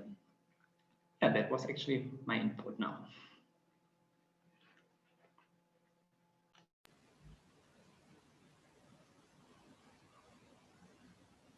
Over to you, Ruth. You can take it. Thank you so much, everyone. You'll excuse me that I'm not going to have my video on because of my bandwidth. My name is Ruth Washuka, and I am joining you from the Global South. This is Kenya, Nairobi. If I ask all of you here, I see we are close to 200 or perhaps more, I'm not sure. If I ask you, what is that first thing that you think of when someone mentions Africa? And now that I say they come from Kenya and I'm an African, what is that one thing that came to your mind? Perhaps some of you will tell me wildlife. Those who have been to Africa will say it's a beautiful continent. Others will say vegetation. Someone else will talk about war, and someone else might perhaps mention about a poverty-stricken continent. They're all right, and this is what we call the single story. So a single story presents something and someone particularly as just that. And a single story creates stereotype. And not the problem is that they are not true, but single stories only come out as incomplete. They are true, but they're incomplete. One story become the only story about something. Years back, my friend based in London told me how she wanted to take a trip to Africa. But first she wanted to come to Kenya, and she said she feels of changing countries, but she just wants to visit. And perhaps she may resort to staying in another country different from Africa. And I asked her, now that you're coming to Kenya, why can't you just make it a point to live in Kenya? And she said, no, Kenya is unsafe. There's a lot of crime in Kenya, and the insecurity is really high. So I don't want to live in Kenya. I just want to visit and live. That was her view of Kenya because it was presented as a single story. Chimamanda Ngozi Adichie, who is one of my best authors from Africa, from Nigeria, says about coming from a very well-privileged family in Africa, where the father was a professor and the mom was an administrator. But then they had taken in a houseboy who had come from a very poor family. And every time Chimamanda would eat and have, not clear off the plate, the mom would say, don't you know the boy comes from a poor family where they have no food? Until later in life, when she visited this poor boy's family and found out that they had a big farm and there's something they could do. Had she not visited the home, she would have made the single story of this boy come as a boy who comes from a poor family. Later on, in 2016, I was in a panel and someone was trying to apply for a scholarship to go to India. And one person said, why would you be interested to go study in India? It's really overpopulated and India is actually poorer than Kenya. It was a single story presented of India to so many people. Had I not met Dr. Kiran and the rest of the amazing people here, I would have a single story of India as a poverty-stricken country, not forgetting the amazing things that India brings, including being on the front line to fight for the rights, the human rights, which includes child rights and youth rights. You see, what I'm talking today here is the dangers of a single story. And I said when I was beginning, it's not that it is not true about those factors, but the story is incomplete. What we do as human beings is that we focus on what such things cannot do, but we forget on what they can do. I'm bringing you to the single story of a caregiver. We have more often than not focused so much on the negatives, what caregivers cannot do, what they lack, what went wrong. But we have overshadowed these with the amazing resilience and strength that caregivers can bring to the table. A single story breaks the dignity of people, but when told in a balanced way, it can repair that very broken dignity. My key takeaway is that we need more research on the strengths. We need more research on the resilience of caregivers. This came across as one of the key takeaways for the many sessions that we have done. And caregivers feel, yeah, while there has been this negative impact into our lives, to me, it comes out as a single story. What am I saying? When we spoke about Rwanda years ago, and we keep talking about Rwanda, someone will tell you of the genocide. We are forgetting that Rwanda is one of the best countries in Africa with a very focused president. And actually, Rwanda has been the very first African country to implement care reforms or the institutionalization of children with a success story. I'm looking at the formation of a diamond. No one really focuses on the pain that the diamond has to go through or gold, but we focuses on the crown. We talk about how precious it is, how worth it is. Well, we learn on what went wrong so that we can make it right. There's danger in focusing on the negatives of caregivers. If we could adjust our lenses and see what caregivers can do, see how caregivers have come through, and you'll only tell me that it takes resilience to be able to go through a college degree or college diploma when you had zero support after 18 years. These are stories of heroism. These are heroic. These are warriors. So as I talk about this key takeaway, I want all of us to think about the danger of a single story, that we are calling all people, the NGOs, the people working with organizations here, that could we see more research on the resilience of caregivers and not really the negatives. There has been a lot of story told about this, but let's remember that let's focus on what else can they do rather than what they cannot do. I complete and I conclude by saying that caregivers are not what they went through. They are what they came out of it. You came out strong. You came out like a lioness. You went through fire and you came out strong. You were separated with your parents and you still made it. Caregivers are not what they went through, but they are what they came of it. Let's see more researches from researchers. Let's see more stories about their resilience and success. Thank you so much, and I hope we all have a wonderful rest of the session.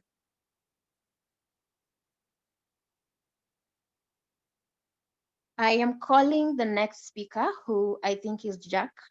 So over to you, Jack, and welcome.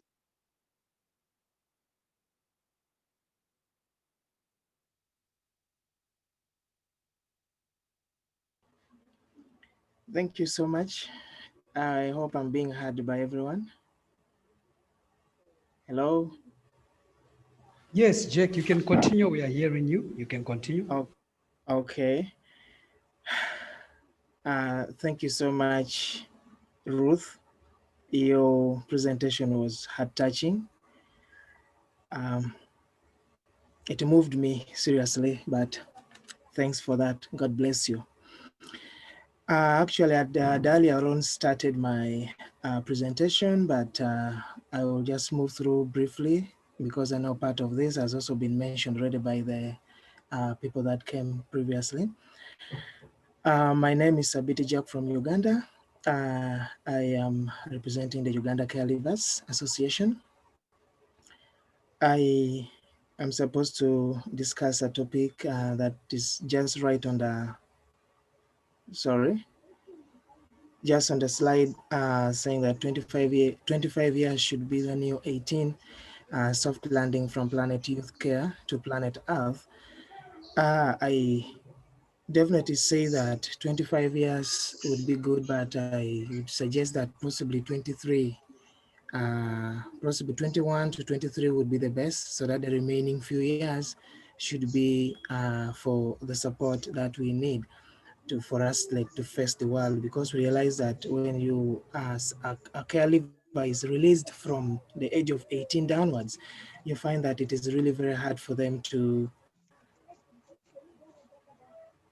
Someone wants my camera to be on. Let me try that out, but my background is not all that good because I'm at the hospital, as I stated earlier on. So I beg for that. Please forgive me.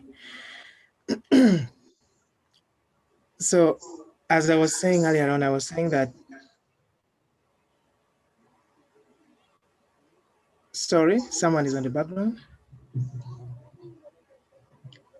Okay, thank you. I was saying that 23 would at least be the best here other than 18, because when someone is released from 23, at least is well prepared to face the world, because we realize that the world inside the institution is really different from the world outside.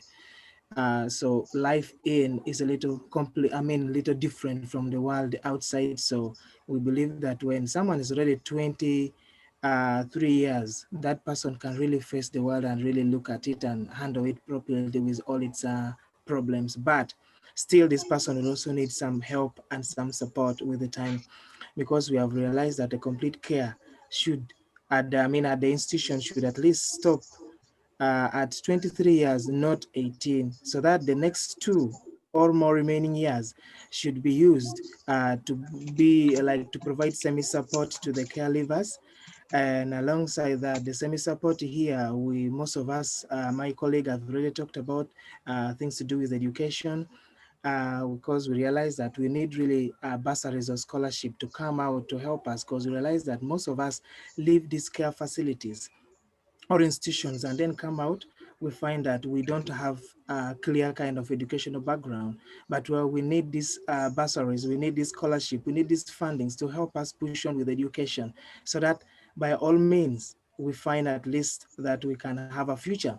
And this support can come from the government, from the NGOs, from civil societies, from any other organization that is willing to support us. Because sometimes we find that we come out like in lower secondary, we don't have any papers, we don't have any certificate to do anything, and according to the institution, they will say it's done. We can now start living our lives. Sometimes we find that this is not appropriate, this is not okay. Uh, we find that even with finances, some of us have business ideas, and without these finances we cannot push this, we cannot make this become a better idea. So we need these organization institutions to come and support us, to give us some loans or fund in terms of loans, or with like little or no interest, or grants, or even funding to help us push on. Because sometimes you find that it's really very difficult. You come out, you have your ideas, and sometimes it just dies with you. It just gets buried with you because you don't have anything to help you push it out so that it can exist. We also need support, this semi-support. One of it also is housing, mostly in Uganda, my country. Sometimes when we are done, and then like mostly the care facility or institution lets you out, it is really very difficult. You find that some of us even have no relatives, no living relatives. Like, for instance, I know most of you know about the Kony insurgency that took place in northern Uganda, and lots of people lost their lives and people died. And most of these kids ended up being in orphanages. But now when we went in orphanages, you find that we don't have any other relatives living outside. But when you reach 18, you already moved out of this care facility and taken out. And then when you get out, you don't have anyone to talk to, no family, no home. Imagine that kind of situation. It is really very difficult. And then you find that you don't even have people to run to. You don't have anyone actually to talk to share out your problems, because I believe in the statement that says a problem shared is the one solved. But you find that you don't even have anyone that you're going to share this problem with. So it becomes really hectic, very, very complicated. So we need this support to come in place. We also realize that sometimes we need this professional support. We need also this counseling and guidance. People should come in to help us, because sometimes we find that it's really very hard. And then we also realize that it is very important for these things to come out, but how will it come out? We need a body, we need some office, we need a place, we need really some organization that will be set in place so that all the caregivers can run to.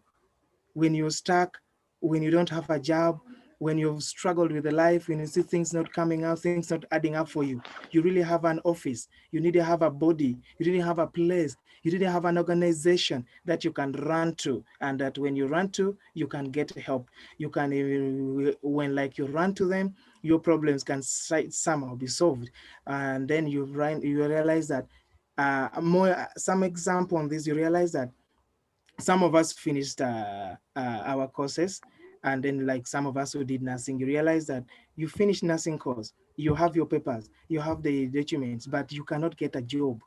You move in and out looking for a job, you go from place to place looking for a job, but it's really very hard for you to be employed because you don't have anyone to stand behind you, anyone to push you forward. But if you have these institutions, these bodies, these offices set in place, they will be able to go and introduce us to a place, introduce us to a job in the organization that is employing. More especially, is now becoming very difficult during this pandemic. A lot of organizations have laid out their workers because of lack of money to pay them, to pay their salaries and the rest of it. So you find that if you're a caregiver in this situation, you have nowhere to go to, you have no one to run to, you have no one to ask for help, for support. So we need these bodies, these places, these offices to be set in place so that we can be supported. We realize also that follow-up is necessary. A follow-up is needed. Like for my case and for our for the Uganda and other parts of the world, we realize that most institutions cut off their connection and their communication with the caregivers once you are led out after mostly 18 years, or even others even live before reaching 18 years. So we realize that we don't have communication. These people don't even feel like the institutions do not even look for you. They're not even interested in knowing how you're surviving outside. Sometimes this becomes very difficult. Imagine letting out your son goes out to live in the world. You don't even want to know what he's doing. You don't even want to know, you're not even bothered to try to check out what is happening with them. It really becomes very difficult. According to the data in Europe, we have realized that parents in Europe will always allow their children leave the family to start independent living when they have reached 26 years. Jake, I'm sorry for cutting you. We are a bit running out of time. Just 1 minute. Can I give you 30 seconds to wind up? We are running out of time. Yes, please. I was saying that according to the data, we have realized that in the Europe world, the European world, a parent out there will never allow the child to get out of the family to start independent living when they have not yet reached 26 years. This is really very true. And when this happens to other parts of the world, why not the caregivers? We are here, we are suffering. We need our voices to be heard. We need our people to come in to help us. But how can this work when people don't know how we are surviving, how we are going through life? My dear, life is really hard. Life is very hard. There's nothing that can be done for caregivers without a caregiver. Thank you so much. This is my point, and I wish you the best in the entire session. Thank you. Thank you so much, Jake. Thank you, thank you. We are now going to ask us patiently for just a little bit of 30 minutes so that we can finish the second panel discussion that we have and the other remaining items that are in our event. So I'm kindly asking us for just 30 minutes to quickly work on that. I now want to welcome our second session, and also I want to welcome our esteemed guests who are going to have a panel discussion again, and they are going to be moderated by Maximilian Ulrich, who is the founder and the managing director of Make Me Smile. You can see I'm even smiling. He is one of, and also is also a Kenya, and is also a board member of FIS Australia also. I hope I got it right. And FIS Europe, by the way. So over to you, Maximilian. Take us through the second session, please. Thank you, Gift. What a pleasure to be with you all today. I'm very honored to be back. I've joined and had the honor of moderating a session just before when I was still in Kenya. Meanwhile, I've shifted continents and I'm joining you from Austria, not Australia, just as a clarification. So I'm part of the board of FISE Austria and FISE Europe. And I'm very glad that through working in these projects, organizing programs for care leavers, I had the honor of working with some of the young experts who talked to us today. So I'm very thrilled and glad to be with you here today. And I really just want to emphasize and put a great vote of thanks, gratitude and appreciation that we had these very incredible, powerful voices of young people here sharing with us their recommendations. And looking back in the years when we've worked and been in these different networks, it's today and the convention as a whole seems like a dream come true. But we finally have these empowered young people here together on a panel with political decision makers and letting their voices be heard in policy making, and that we can benefit from their wisdom and their amazing experience that they're bringing into here today. And I think today is also an evidence in this whole convention. We said that there was a need for these networks to bring empowerment of the young people, to bring self-esteem and participation. And I think we're seeing all of this by just listening to the very powerful stories of the young people here. And it's already working. We're seeing the results. And so it's now only to the other side of the table to listen to these very powerful stories and to their requests and sharing their recommendations to us. So I'm very honored and happy to introduce to you a very great panel. Thank you so much for availing your time. And we'll really be looking forward and appreciate if you can share some of your thoughts and reflections on the key takeaways from the young people and what we can do or what you could do to commit towards making these come true. So I'm glad to start with our first guest today, introducing Honorable Dr. Matthews Miyashanu. He's a member of parliament in Zimbabwe. He's one of the child rights champions in the country, having been a founding member of the Child's Parliament of Zimbabwe. And also he's currently the chairperson of the Parliamentary Steering Committee on Child Rights and a member of the Parliamentary Portfolio Committee on Budget, Finance and Economic Development. So without taking more time, the floor is yours, Dr. Miyashanu. Thank you.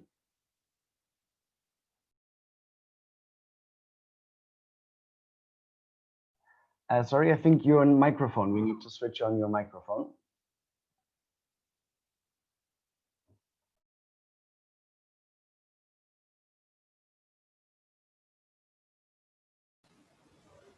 Right? Is that right?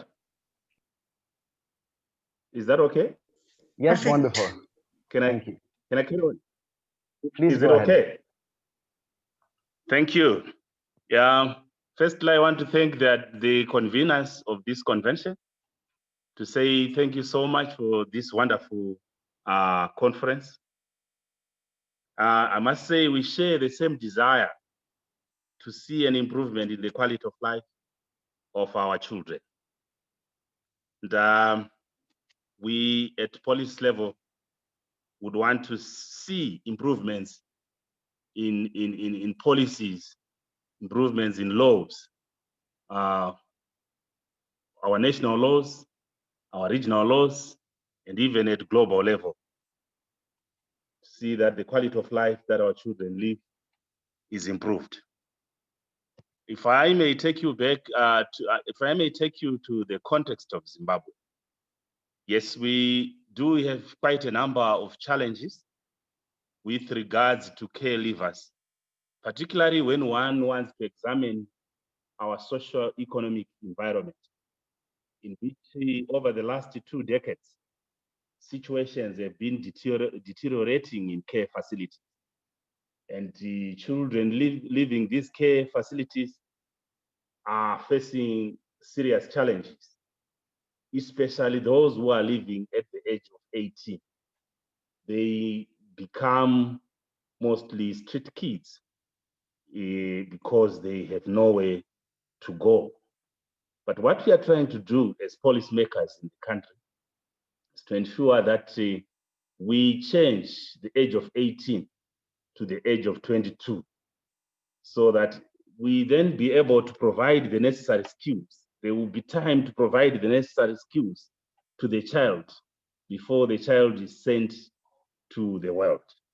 These are some of the initiatives, but the challenges that we are confronted with are those of funding, where we are not having enough resources to look after these children in terms of their education requirements, in terms of livelihood initiatives, skill development for the children.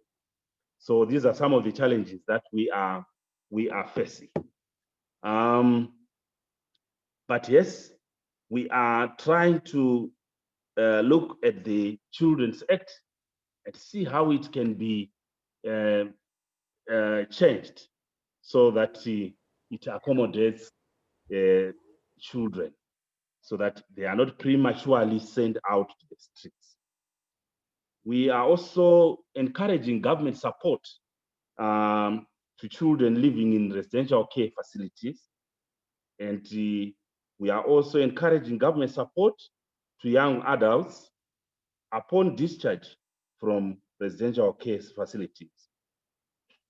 And we are also looking critically at the enrollment of children into care facilities, where we are saying government must be providing, per capita grant for every child, and also administration grants, so that those who are looking after the children could be paid. These are some of the initiatives we are making. And the country is also facing dwindling donor support, whereas in the past we have had so many donor organizations supporting the initiatives of government with regards to caregivers. At the moment, we are facing dwindling donor support. We are also facing challenges in the issuance of court orders, where normally children would have to be taken by foster parents. The process is unduly delayed, and that is also causing problems. But we want this process to be thorough, because we want the foster parents to be able to work with the government in providing future care for children. The other challenges that we also face are to do with child indiscipline. There are also serious child indiscipline in various care facilities, the abuse of drugs and so on, and that presents serious challenges to the manner in which children are being looked after. But we also saying, as a country, we need to be able to provide land to the caregivers, so that they are able to engage in sustainable livelihood projects on farms to take care of themselves, because the country going through socio-economic challenges, as I have said, there is serious shortage of capital for the caregivers to be able to access to start up their own projects. So we have been in the past appealing to those funders who can be able to assist us in that direction. Excuse me, Honorable Doctor, just to remind you of time, unfortunately we have to wrap up. And could I kindly request you, now we have heard a lot of the challenges, could you leave us with some commitments that you could give to these young people, hearing their demands and their recommendations? Any commitments you could try to give from your government, or what you could try? Thank you so much. Our commitment as a government is to ensure that we revisit our Children's Act and make sure that we incorporate some of the issues that are affecting our children, so that there is a policy commitment to the challenges that our children are facing, especially with regards to the discharge of these children from care facilities. This is an area that we need to critically look at. And we're also committing as a country to ensuring that those children who are being abused in the care of guardians, we also cater for that aspect in the Children's Act. We are going to be tabling an amendment to the Children's Act in a few months in the year 2021.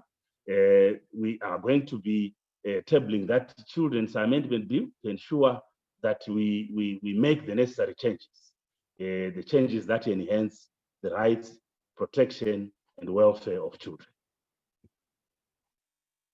I thank you for this submission. Wonderful. Thank you so much, Dr. Miyashanu. That was a very valid input, and I'm sure some of the young people are very happy and grateful to hear such a serious commitment from a government, and that is definitely a very positive news and way forward. We appreciate your efforts and the advocacy you're doing on behalf of care leavers. Thank you very much. Then, keeping in mind our short delay, I would like us to move immediately onward to our next panelist, Ms. Manuela Rossini from Italy. Thank you very much for being with us today. Ms. Rossini is an Italian politician, a linguistic, and a cultural policymaker. As a member of the Italian Parliament, she has been appointed Vice President of the Commission in EU Policies. She has extensively worked to improve policies and legislative measures for the care leavers, including the Caregivers Fund, and she's a great supporter of the European Care Leaver Network. So welcome on board, Ms. Rossini. The floor is yours. We'll appreciate to hear your thoughts and reflections, and ideally some commitments on behalf of the Italian government. Thank you. The floor is yours.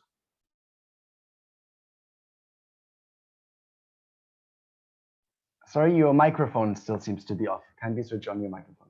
Thank you. Okay, can you hear me? Yes. Thank you. I'm very pleased to be here. And just I'd like to start saying that one of the lessons that we are learning from this pandemic in Italy, and I think everywhere also in Europe, and is that despite any social classes, we are learning that we need meaningful relationship around us. Neighbors are becoming our family, and solidarity is spreading. So that is very important. And out of this situation, I think people, they are changing, because what care leavers are asking us is exactly that our communities take care of each of the members, despite being part of the family or not. So in the Parliament, I must say that everything started when care leavers came here to ask for help. Physically, they came into the Parliament and said, "Don't leave us alone at 18 years old." So 3 years ago, the Parliament created a special fund for care leavers. Within a fund, a poverty fund, inside there is this care leaver funds for 3 years, and we are at the stage now in these days to evaluate the results of the use of these funds. What have we done? We use these funds to train and support the care leavers with a tutor, with a person. Because what they are saying us is after 8 years old, they are completely alone. So for those who need a house, we are trying to find a house together with 2, 3, or 4, because peer relationship is very important. They can't get out of a network of relationship with the social workers, peer, and then being completely alone. So we need to help them maintain the affective relationship that they had before 8 years old. So with this fund, to have someone trained to stand by a care leavers and help him or her to find solution, because each care leaver has a very special life. They have common needs, but very tailored. There are some who need psychological support, others houses, others, to complete their study. So to tailor the service is very important. So now this week in the Parliament, we are going to confirm this fund for other 3 years. And our challenge is that all the territories can be used and implement this pilot project. So to give a support, individual support to each caregivers. We are still not at this stage, but this is the objective, you know. Another important thing is that after 8 years old, we are trying to keep the caregivers in their communities for other 3 years. So if they ought to help them come back to a relative, to the house of, you know, to help them find a house, because it's essential. But the other challenge is after 21 years old. So last July, one of my proposals has been approved to extend the fund from 21 to 25 years old for those who need you know, and help to find a job or to go to university. So we are working with the Minister University to have exceptions for caregivers, not to pay tax, and that we already have this, but also to have access to bursary. So with a tutor who help you create your project of your life, and these, let's say, not exception, these facilities for university and for work, each caregiver can get to 25 years old, you know, with much stronger and hopefully integrated in the society. The last point is that a vital help in my country is given by caregiver networks, because in each regions, after 10 years, they now have a unit, a place where caregivers can go. They can try to have a dinner every week, or, you know, to listen to each other. And that is very important, to be heard, to be listened by institutions. So we are trying to, that in each regions, the representative of caregivers can be seated into, you know, an administrative council and to be listened, so that every legislation, every measures can include a sort of, not an exception for vulnerable young people and for caregivers. For instance, free access to swimming pool, to sport facilities, you know, considering the situation of these young people who need, you know, a little bit more help by institutions. So I think, and this is my last point, is very important to create a network also among politicians. Maybe one member of each parliament who share the legislative measures that we are implementing and the best practice, so we can support each other and make a priority for vulnerable people in our parliament. Wow, thank you very much, Ms. Rossini. This was very, very impactful, insightful, and very encouraging recommendations and efforts you're making. I think you have touched on very important and crucial topics, such as an emergency fund for accommodation, better access to education, supporting young people in the care living process with a mentor or a tutor. That is a very wonderful achievement, and especially that you've extended the fund to support young people up to the age of 25. Which is the average age that people leave their biological family. So that is a great accomplishment. And also the need for a network has been heard. I'm very happy to know so much is going on in Italy, that we have regional networks. And I hope from this convention today, we can further expand this network. And ideally would appreciate if also from your lessons from the network you're creating among the political members, it would be great to have more of this best practice shared with this community here. So thank you so much for your input. Keeping in time, let us jump right to the next panelist. Honorable Dr. Nivine El Kabak from Egypt. And I have to go ahead also. I'm sorry, we only have about 2 minutes left. So kindly be short, but allow me to introduce yourself. Nivine El Kabak is the Egyptian Minister for Solidarity. She has more than 28 years of experience in the field of development policies and social protection. Before this, she has been the director of Takaful wa Karama, Solidarity and Dignity, a national targeted social safety net program funded by the World Bank and implemented by the Ministry of Social Solidarity. So Dr. El-Kaba, kindly share with us your reflections and ideally some commitments on behalf of the Egyptian government. Thank you. The floor is yours. Thank you very much. Thank you very much for being a part of this valuable and honorable session. It's a great pleasure to me to participate in it and to represent Egypt and its policies and public programs that's been acted so far. And I would like to thank the speakers for the great benefit that we had from valuable presentations, as well as the young people with their enthusiasm and rights-based approach and actually self-esteem about what's for the future. So I really benefited.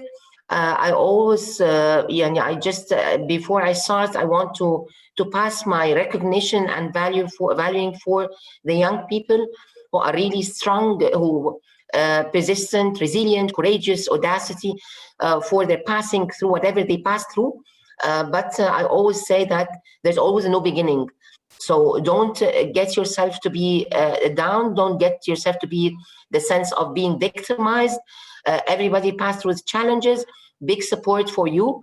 And I'm sure, and I value your strength and resilience. So always have a new start with a new hope. I just want to start with the principles of care leavers. It's very important to put some principles that it's first human rights. It's not charity, it's not something, it's rights-based approach. Second, it's a part of social justice. If we're speaking at this century of social justice and social protection and equity-based approach, so a part of the social justice is to support the care leavers in having their new lives. Third principle is empowerment. And that's why I'm urging them not to feel victimized, not to stress on their weak points or their previous challenges, but to look forward for an empowerment approach. Empowerment, it takes two to tango. They need to be empowered, and we will have our duties in order to provide that support to empower them. Third principle is participatory approach. We don't do it for them, we do it with them. I mean, it's very important to include them with us in having their self-determination and not to do it for them as if they're the receivers and we are the senders. It's a process and it's a participatory process. I think also it's a collective social responsibility. It's not the state alone, it's not the community, it's a combination of state, community, also support of private sector, volunteers, as well as they themselves are part of it. And I think the NGOs have great part to do. So it's a collaboration, coordination between multiple partners, and it's multidimensional. It's not only health, it's not only education. It takes lots of people and lots of partners with decided on responsibilities and duties for each part and accountability system to strengthen the governance process. It's not my view or my opinion to participate or not. It is a duty that I have to pay as a government entity or as an NGO or even as private sector. I think also it is very important to speak about the coordination and the electronic network between us all. If we're following a case management, we're not starting after the caregivers. It's a long process that should start long way back. I mean, we do not wait till the age of 18 to decide on what they're going to do. It starts early at the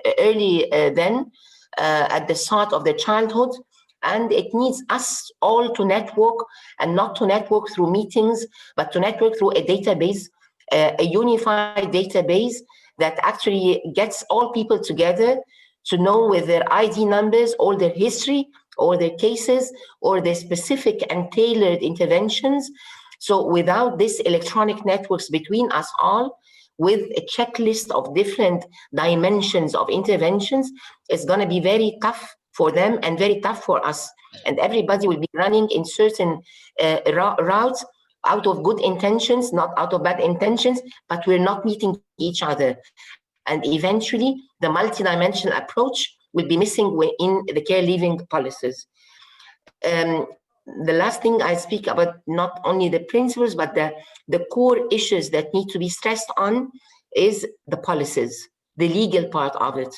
I mean, since we're speaking about human rights, so we need legal issues, we need policies to be set on, and budgets.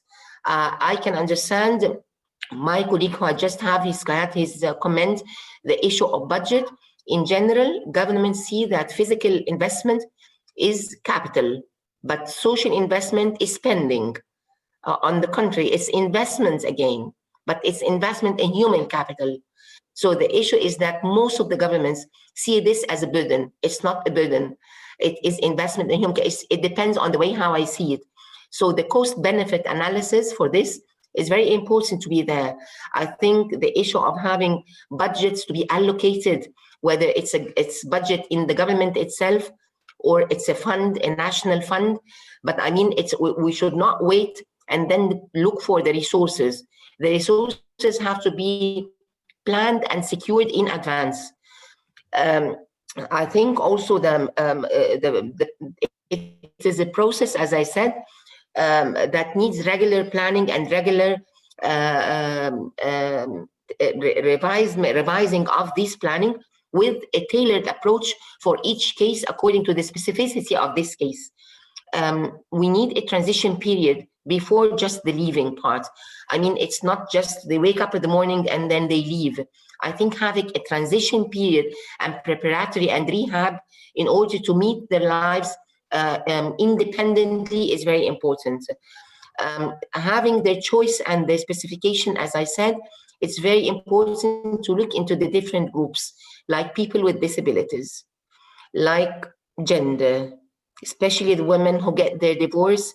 If they are in Oriental culture or Arab world or something like that, they don't go back. I mean, sometimes the girls specifically have their double discrimination. Also, I would like to the light on the drugs and substance issues and drugs and substance abuse that need special treatment. So these vulnerable groups, gender, disability, drugs and substance abuse, mental issues have to be considered. I think we have to get the society prepared for it so as not to have these young people socially excluded. So it actually complicates things, and they made them feel that sense of victimization and social exclusion. So I think having this of a media campaign or sensitization campaign to improve the image of these young people. I mean, don't get them prejudged, because they are, in general, there are many of the prejudgments about these young people when they get out to life. In their, even in the job placement, they're not necessarily, and we always categorize them in vocational or agricultural issues. They're free according to their capacities and their skills to join whatever they have. I mean, they are not actually locked into different in specific sector because we see them as that. Let's have vocational training, let's have something like that. They could be professionals, they could be workers, they could be blue collars or white collars. So they are free in terms of their capacities and skills that we are due to prepare them for it. I think the issue of having placement services and living arrangements is very important. Otherwise, we will see other children in the streets, on the streets. Job placement and career advising, many of them, they don't have career advising or social care, healthcare, and that's why you're opting in Egypt. I'll tell you when I finalize, I'm about to get finished, but I mean, healthcare is very important, secured healthcare. And again, it's not charity, it's secured healthcare. I think also the social care and referral services, they're out, but we have to keep a liaison between us and them, and to have the door semi-opened. The door hasn't to be that open or completely closed. So they could refer to us whenever they need, or refer to a piece of advice, piece of whatever they have. I think also the postgraduate education, sometimes it is important. It could be subsidized. It doesn't have to be completely free because they're grown-ups now. But supporting them on this, especially with private sector, because they're improving and getting up the image of these young people. Prosthetics for people with disabilities is very important, because through these prosthetics they can have jobs. And I mean, if they are recovering from substance abuse, their support and medication should be paid. So it's, again, when I speak about their image, is protecting them from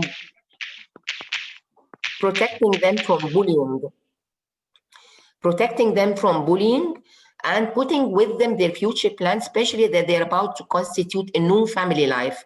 So they should be mentally, psychologically, and emotionally correct. I mean, I don't mean correct per se, but I mean in a good position.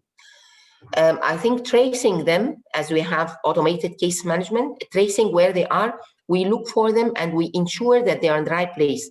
We should take a proactive approach. And that's what I do agree with the presentation at the beginning of this session, with a proactive approach. I think also having risk management for them is very important. So I end up with what's happening in Egypt. I think in Egypt, we're not in a good position. Now we are constituting a vision and a roadmap on where we go. We have bits and pieces. I'm not saying we are bad, we're that much bad, but we're not constructive enough in a right methodological, constructive way together. And that's what I was just starting with, is that it needs a vision and it needs a clear roadmap. Different partners with different responsibilities, with different accountability if I don't commit that responsibility. So what we're trying to have in Egypt is we constituted a social justice committee run by the Prime Minister, and it is constituted of about 14 ministers. It's not only for care leavers, it's for all vulnerable groups and for poor and vulnerable groups, how to plan for them, how to have our policies harmonized together, and how to allocate budgets that go in accordance with these policies. So we constituted this social justice committee. I think we're developing a strategy and, as I said, a roadmap together with different programs and projects with different responsibilities. The budget is not yet secured totally from the government. We are advocating amongst us as different government partners. So, for example, Ministry of Social Solidarity is promoting and advocating to Ministry of Finance, to Ministry of Planning, to Ministry of Education. So actually, we're doing the sensitization amongst ourselves, not between us and community. And okay, I think Ms. Niven, I'm so sorry I have to interrupt you. Thank you so much for your very insightful inputs. Unfortunately, we are very late on time, and thank you very much. I'm done. I have to wrap up. Yeah, thank you so much for your inputs. This was extremely helpful and interesting, and I think we have a lot of confidence by your profound understanding of the challenges of the care leaving process in Egypt, which gives us the confidence that this will be your commitment to continue engaging and supporting young people in their process. So thank you so much for the very crucial and important topics you have touched. Yes, time doesn't allow. Let me just jump right to our next panelist, and let me have the honor of introducing Mr. Tran Van Tau. He's a senior official of the Department of Children Affairs and the Ministry of Labor, Invalids and Social Affairs of Vietnam. He's been working as a focal point person for the international cooperation of the Department of Children Affairs. And he has also been, he was the Child Rights Monitoring Officer and Secretary of the Vietnam UNICEF Country Program for Child Protection. So without further ado, dear Mr. Tran Van Tau, the floor is yours. Please join us and share your thoughts, reflections, and ideally commitments that you want to share with us today on behalf of the government. Thank you. Yeah, thank you very much for Maximilians. Good morning, good afternoon, good evening from Hanoi, Vietnam, to the ladies and gentlemen. Can you hear me? Okay. Yes, we hear you. Kindly note that we just have about 2 minutes. And yeah, sure. So it's a privilege for me to attend the important conventions. I would like to introduce again that I'm working for the Department for the Children Affairs under the MOLISA, the Ministries of Invalid and Social Affairs. And firstly, I would like to express my highly appreciations for your generous support for the children in need of special protections and vulnerable children and the caregiver, especially during the COVID-19 pandemics. I would like to say that this pandemic is children and children in need of special protection are the most affected by the pandemic, and they are deserving for the highest consideration and timely support. I have listened to and take note and will consider it carefully the key outcome of the conventions and the roadmap going forward that you have presented during the meeting today. I would like to say that I like the philosophy and also wisdom raised by the caregiver that is nothing about us without us. That is a very impressive one. In Vietnam, we have a law on the children in the 1916 regulating that all the government agencies shall maximize the children's participation, especially in the cost of developing the law, program, and policies that affect for children. And I think that this spirit will develop further for the caregiver.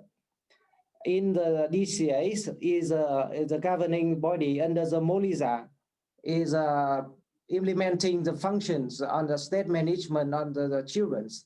And the DCA is now working closely with SOS in the Vietnam and the UNICEF and other stakeholders in and out of the Vietnam to ensure that all children and the caregiver can have access to the informations, education, employment, and other services to overcome the difficulty, especially during the COVID-19 pandemic.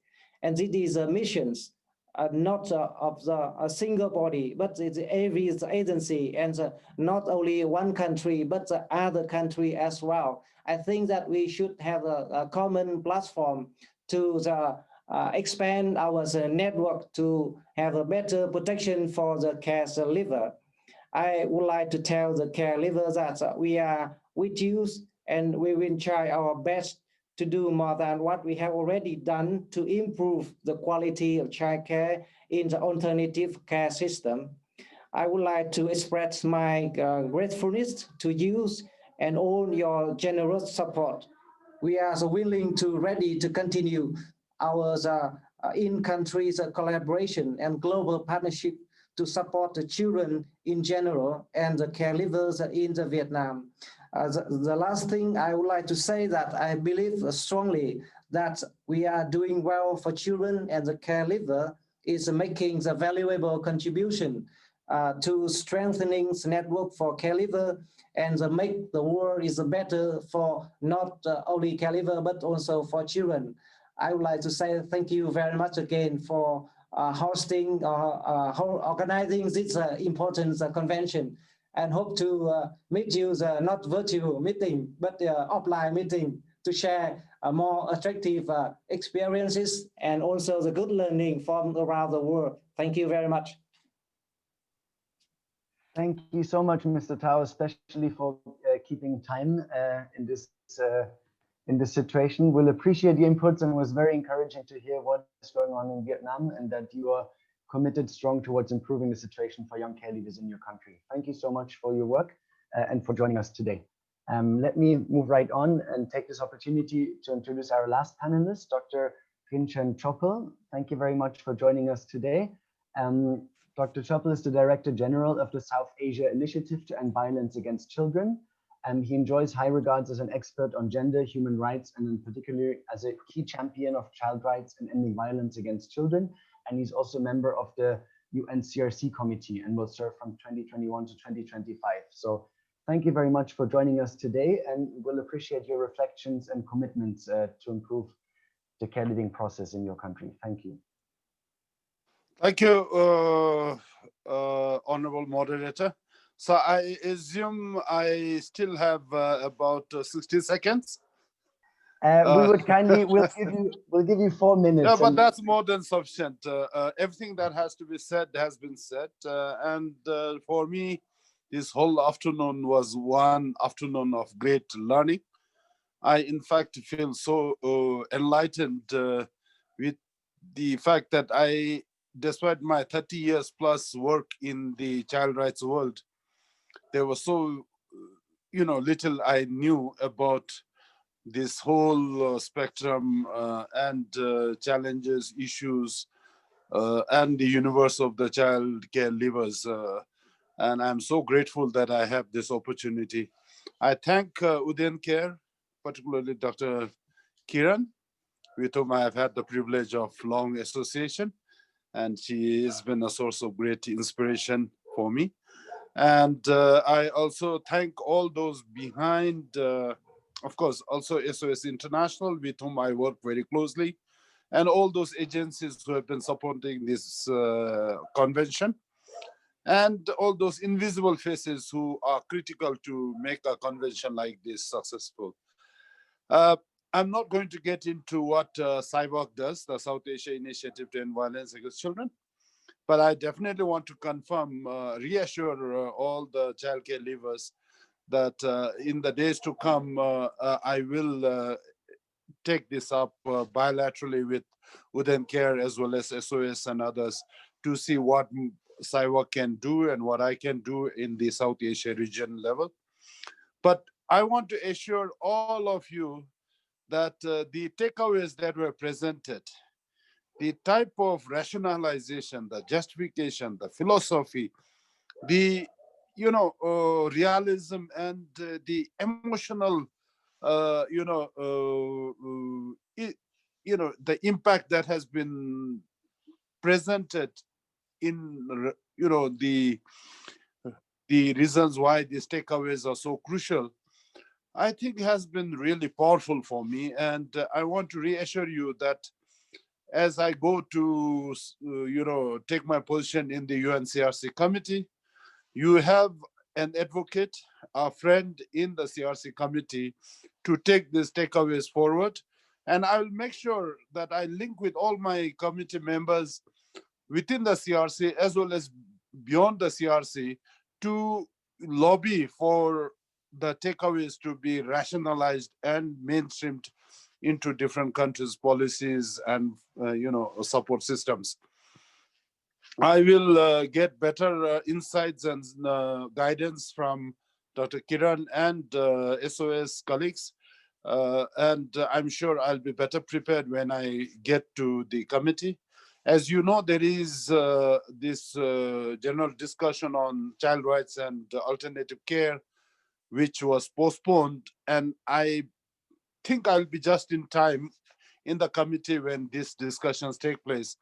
And I'll be better equipped with all these takeaways from this convention to reinforce the value which can be added to these general discussions and disseminated. And I'll also make sure that as and when I have the opportunity to sit down to review country reports, I will definitely look at what is being done in this area and ensure that there are adequate recommendations or concluding observations made. There is so much that can be learned from the caregivers, and as the caregivers very rightly said, I think they need to be given space to clearly define what they are talking about, which most times the decision makers, policy makers are not really aware about. So as they said, you cannot decide for us because you did not go through this life as they did. So I think these are important. I thank all the panelists for their wonderful presentation.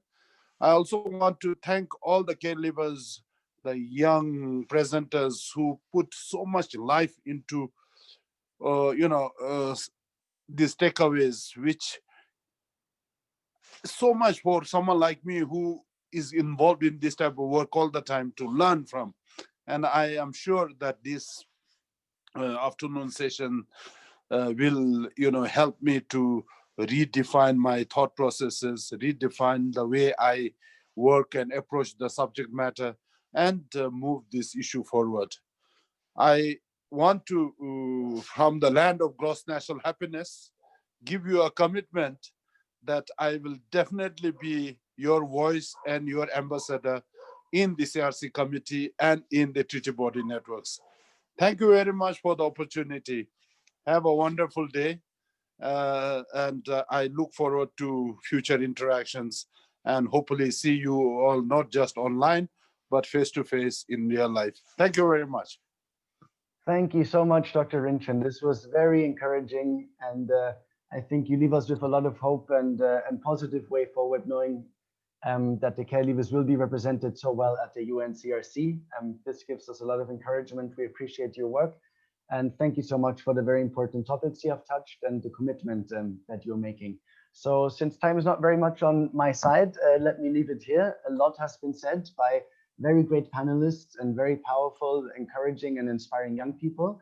So I don't want to add much more to that, but keeping in mind the time, I would hand over immediately to Martine Tobe from Kinderperspektiv as one of the organizing committee members, and just extend my great vote of thanks to all the organizing committee members and to all the young people who have spoken up today and shared this incredible inspiration and very positive inputs of us today. Thank you so much. It was my honor to be with you today. And Martine, the floor is yours. Thank you. Okay, thank you very much. Just to check, Gift, is there one last sentence you would like to say to the audience? Oh, thank you. Thank you. I wanted to say thank you so much for the opportunity. And I wanted to say to all those commitments, this is now where we have to hit the ground running. We have led a lot of commitments from different governments. We now want to see action, action, action. And we want to say legislation and also programs must be done towards care leavers, and care leavers need support. We mustn't look at age, but stage, and let us walk the journey of interdependence together. Thank you so much. Okay. Martini, we needed one to... final word for Kiran, because as I know that we were working on a very interesting website for the last week. So maybe you can just briefly say something about it before I close really this session, because otherwise it's a never-ending story today. I am just so overwhelmed. I don't want to say anything. I need to absorb, and we need to meet and plan and go ahead. I don't want to say anything, but we have tried to put together a website as it was promised. Aviral, please show, because now time is really running out. Absolutely, ma'am. Thank you so much. I'll just take a minute to thank you from New Socia. I'm from New Socia, and all the New Socia team would like to thank the organizing committee, so that you guys let us be a part of this such a big and important movement. And I'm happy to launch this site right now, which Dr. Kiran Modi promised all the care leavers for. I'll just launch it. Okay. Here is the first look of the repository site, resource repository site for all the care leavers, all the people who are in this community. It's a one place for them to go where they can find out all the latest news that are being covered all over the globe, in all the continents, and this will be updated every single week, I would say.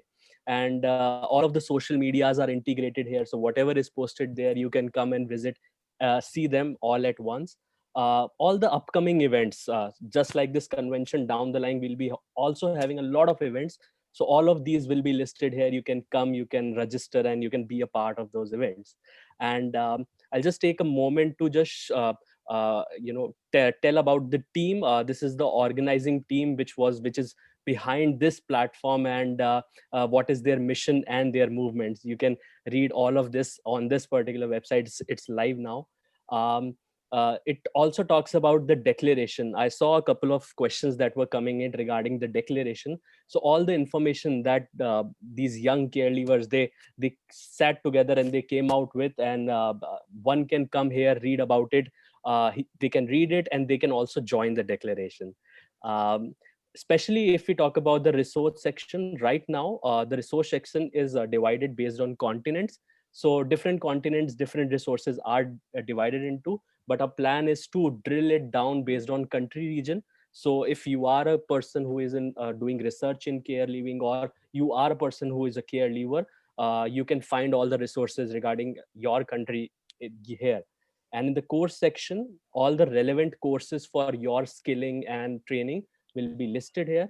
And as we all know, COVID was a really hard time for everyone, especially for care leavers. So this particular section is created for them so that they can find resources which are there, and the studies that are being done here, they can read about it. Then I'll just take a moment to talk about community. One of the major point being a community forum, where all the people who are in this community or are part of this community can come here, create forums, do discussion, do networking, chat with your peers, and you can literally talk whatever is there in your mind and help each other out. And in this community section, we have photo gallery, we have voice of care leavers. And as I told you, this is the news section which keeps on getting updated with all of the news that are there. And then we have a blog site, because I got to know that there are a couple of care leavers who really like to write. So if you want your blog article to be published here, you can just send in your entries and it will be published here. After that, there is this event section which talks about all the upcoming event. And then finally, if you want to join this movement as a care leaver or as a partner, you can come here, you can send in your entries, and we'll get back to you. So yeah, that's about it. Thank you so much. Over to you. Absolutely fantastic. And to make this website a reality, we need just about everyone to contribute, be with us, partner with us, and take it forward. All the care leaver networks, everyone is invited. Please, take this website as yours. Martini, over to you. I think by showing this website, we could all see and feel that nothing is impossible, because this website was built in the last 14 days after the convention. So it meant, some people did really an incredible job. For instance, Lina and Chaturi. So a special thanks to you. And now it's up to us to bring it forward. My name is Martine Tobé. I do have the honor to close the event today. Normally, I'm the director of Kinderperspectief in the Netherlands, but the last weeks, I've had the honor to work like a personal assistant. So as a personal assistant of this amazing group of international care leavers preparing their presentation of today. And actually, it really felt like a promotion, because it was really awesome to work with all of you. In 2020, I think we all learned a lot about exponential growth. So, this crazy virus really learned on us something about exponential growth. And the virus learned us something about exponential growth in a bad way. But we can also use it maybe in a positive way, because it's very, very powerful. So let us use the power of exponential growth in a good way. I think we owe the care leavers to spread the news of the convention and today's event and the website. So for this good cause of care leaving, I would like to ask you all to be a multi-spreader. We can all multi-spread the idea about participation and care leaving to the whole world. So because together, I think we can reach thousands or maybe even millions of people. So let's share, multiply your insights of today, because change will not come if we wait for some other person or some other time. So remember, change will not come if we wait for some other person or some other time. It's up to you, it's up to me, it's up to all of us. So spread the news. Careleaverscommunity.org. That's it for today. Thank you for joining. Thank you. And 3 cheers for Lina, 3 cheers for Chaturi, for Martini, for Dorothy, for just about everyone, the entire team. Thank you. Take great care, stay healthy.